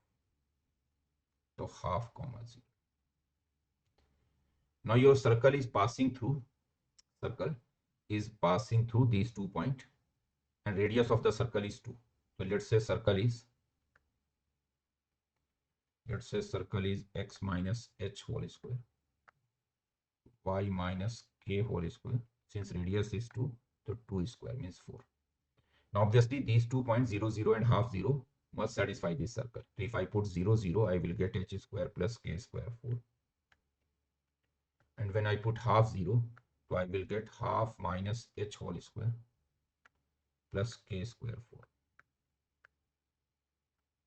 If I solve these two equations, just subtract, so you will get h square minus h square is equal to half minus h whole square.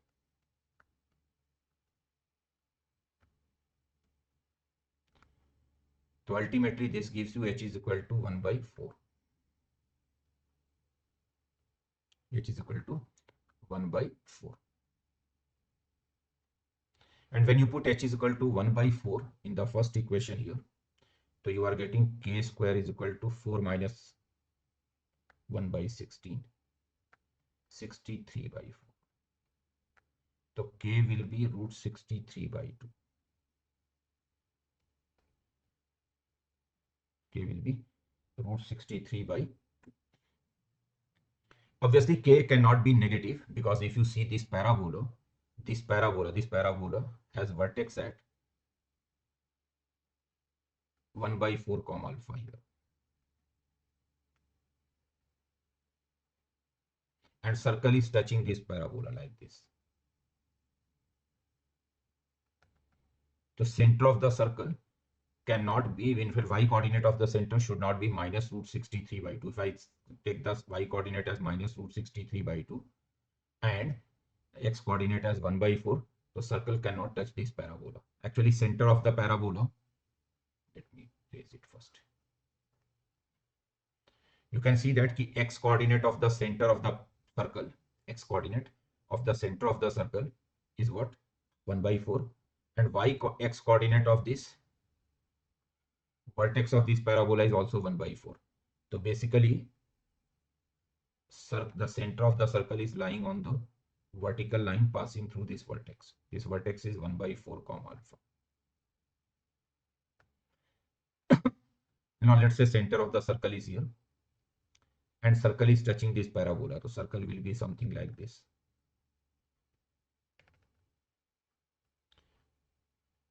So obviously the center of the circle, y coordinate of the center of the circle should not be minus root 63 by 2. It should be plus root 63 by 2. So let's say center is 1 by 4, 1 by 4 comma root 63 by 2.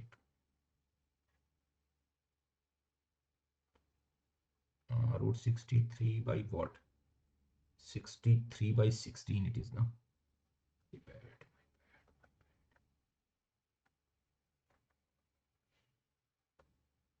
It is k square is 63 by 16. So k will be root 63 by 4.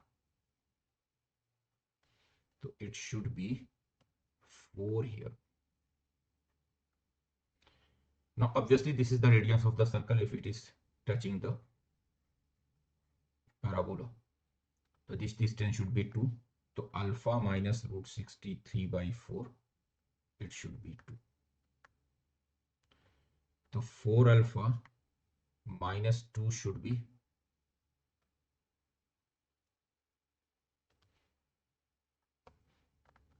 4 alpha minus root 63 should be 8. So hence 4 alpha minus 4 alpha minus 8 whole square, it will be 63, which is the answer. 63 should be your correct answer. See this question from limits. This limit is given to you as 10. Then what will be alpha plus beta plus gamma? Okay. So let's use expansion here. I can write this limit as x approaching to 0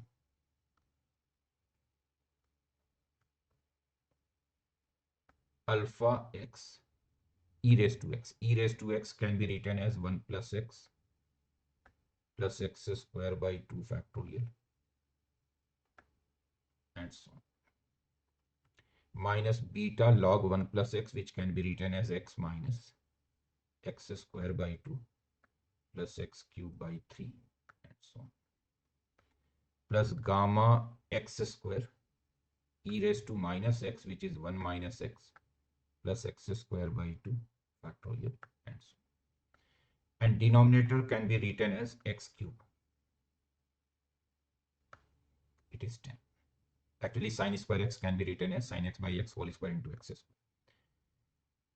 Now I can see that if I arrange the numerator in ascending power of x, so I will get alpha x here and beta x here. So alpha minus beta x.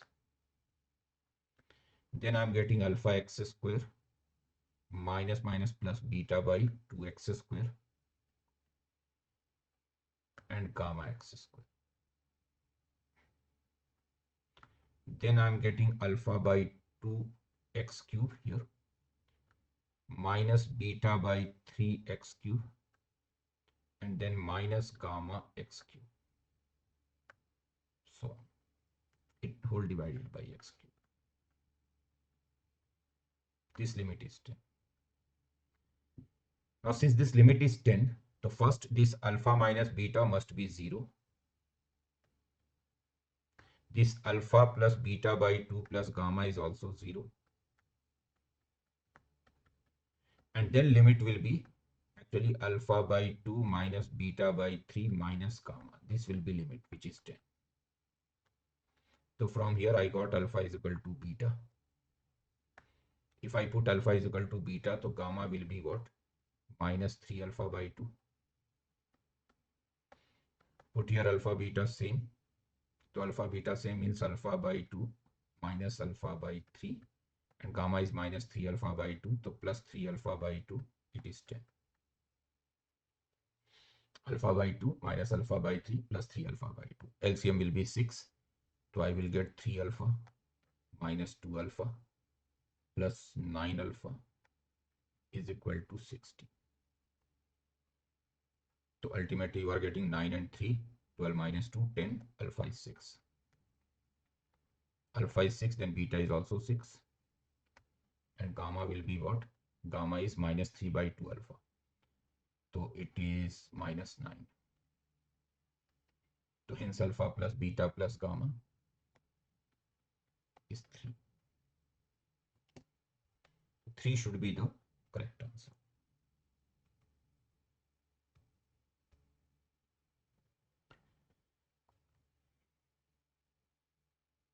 See this question, this is based on Newton's formula. A and B are the roots of this equation. Then what will be a raised to 21 plus b raised to 21 plus a raised to 17 plus b raised to 17 over a raised to 19 plus b raised to 19. So let's suppose Sn is a raised to n plus b raised to n. N is any natural number. So using Newton's formula, you can say that Sn plus 2 minus 7 Sn plus 1 minus Sn is 0 for all natural numbers. Now the given expression whose value you have to find is basically S21 plus S17 over S19. S21, S17, S19. Now it is S21 and S17 from this equation. See, if you put n is equal to 17 here, so S19 minus 7S18 is S17. So S17 can be written as S19 minus 7S18 over S19. Now it is S21 plus S19 minus 7S18. Similarly, if I put n is equal to 18, so I can get S20 minus 7S19 is equal to S18. So S18 can be written as S20 minus 7S19 over S19. Now it is what? It is 49 and 50 S19 plus S21 minus 7S20 divided by S19.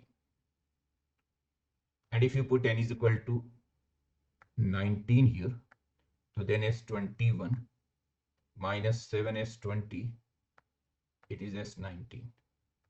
So you can say it is 50S19.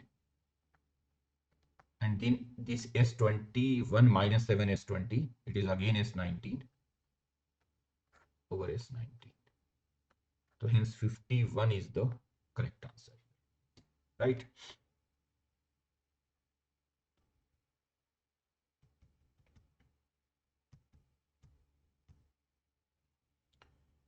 See this question, this is a very good question. In fact, that's slightly tricky question.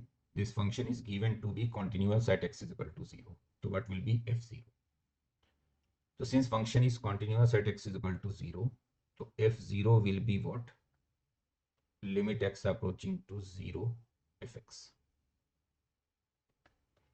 And now it is limit x approaching to 0 tan of tan x minus sine of sine x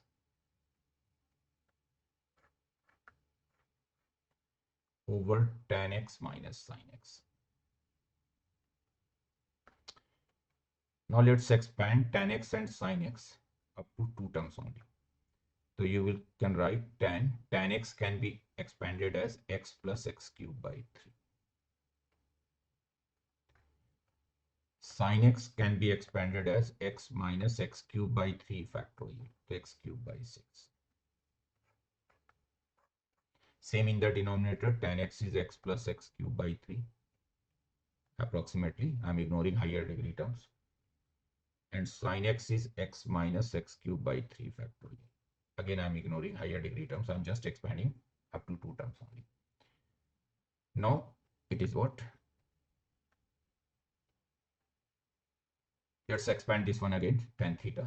Tan theta is what? Theta plus theta cubed by 3. Now, theta is x plus x cubed by 3. So, if I expand it again, it will be x plus x cubed by 3 plus 1 by 3 x plus x cubed by 3 whole cube up to 2 terms.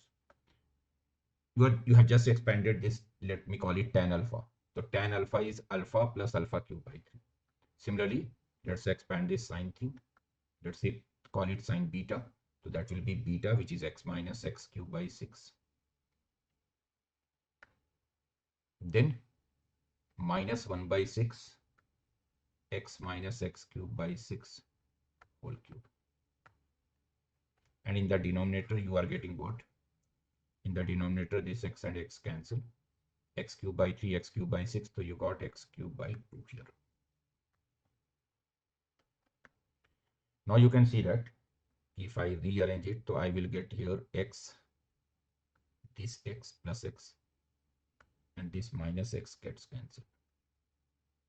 So now it can be written as limit x approaching to 0, x cubed by 3.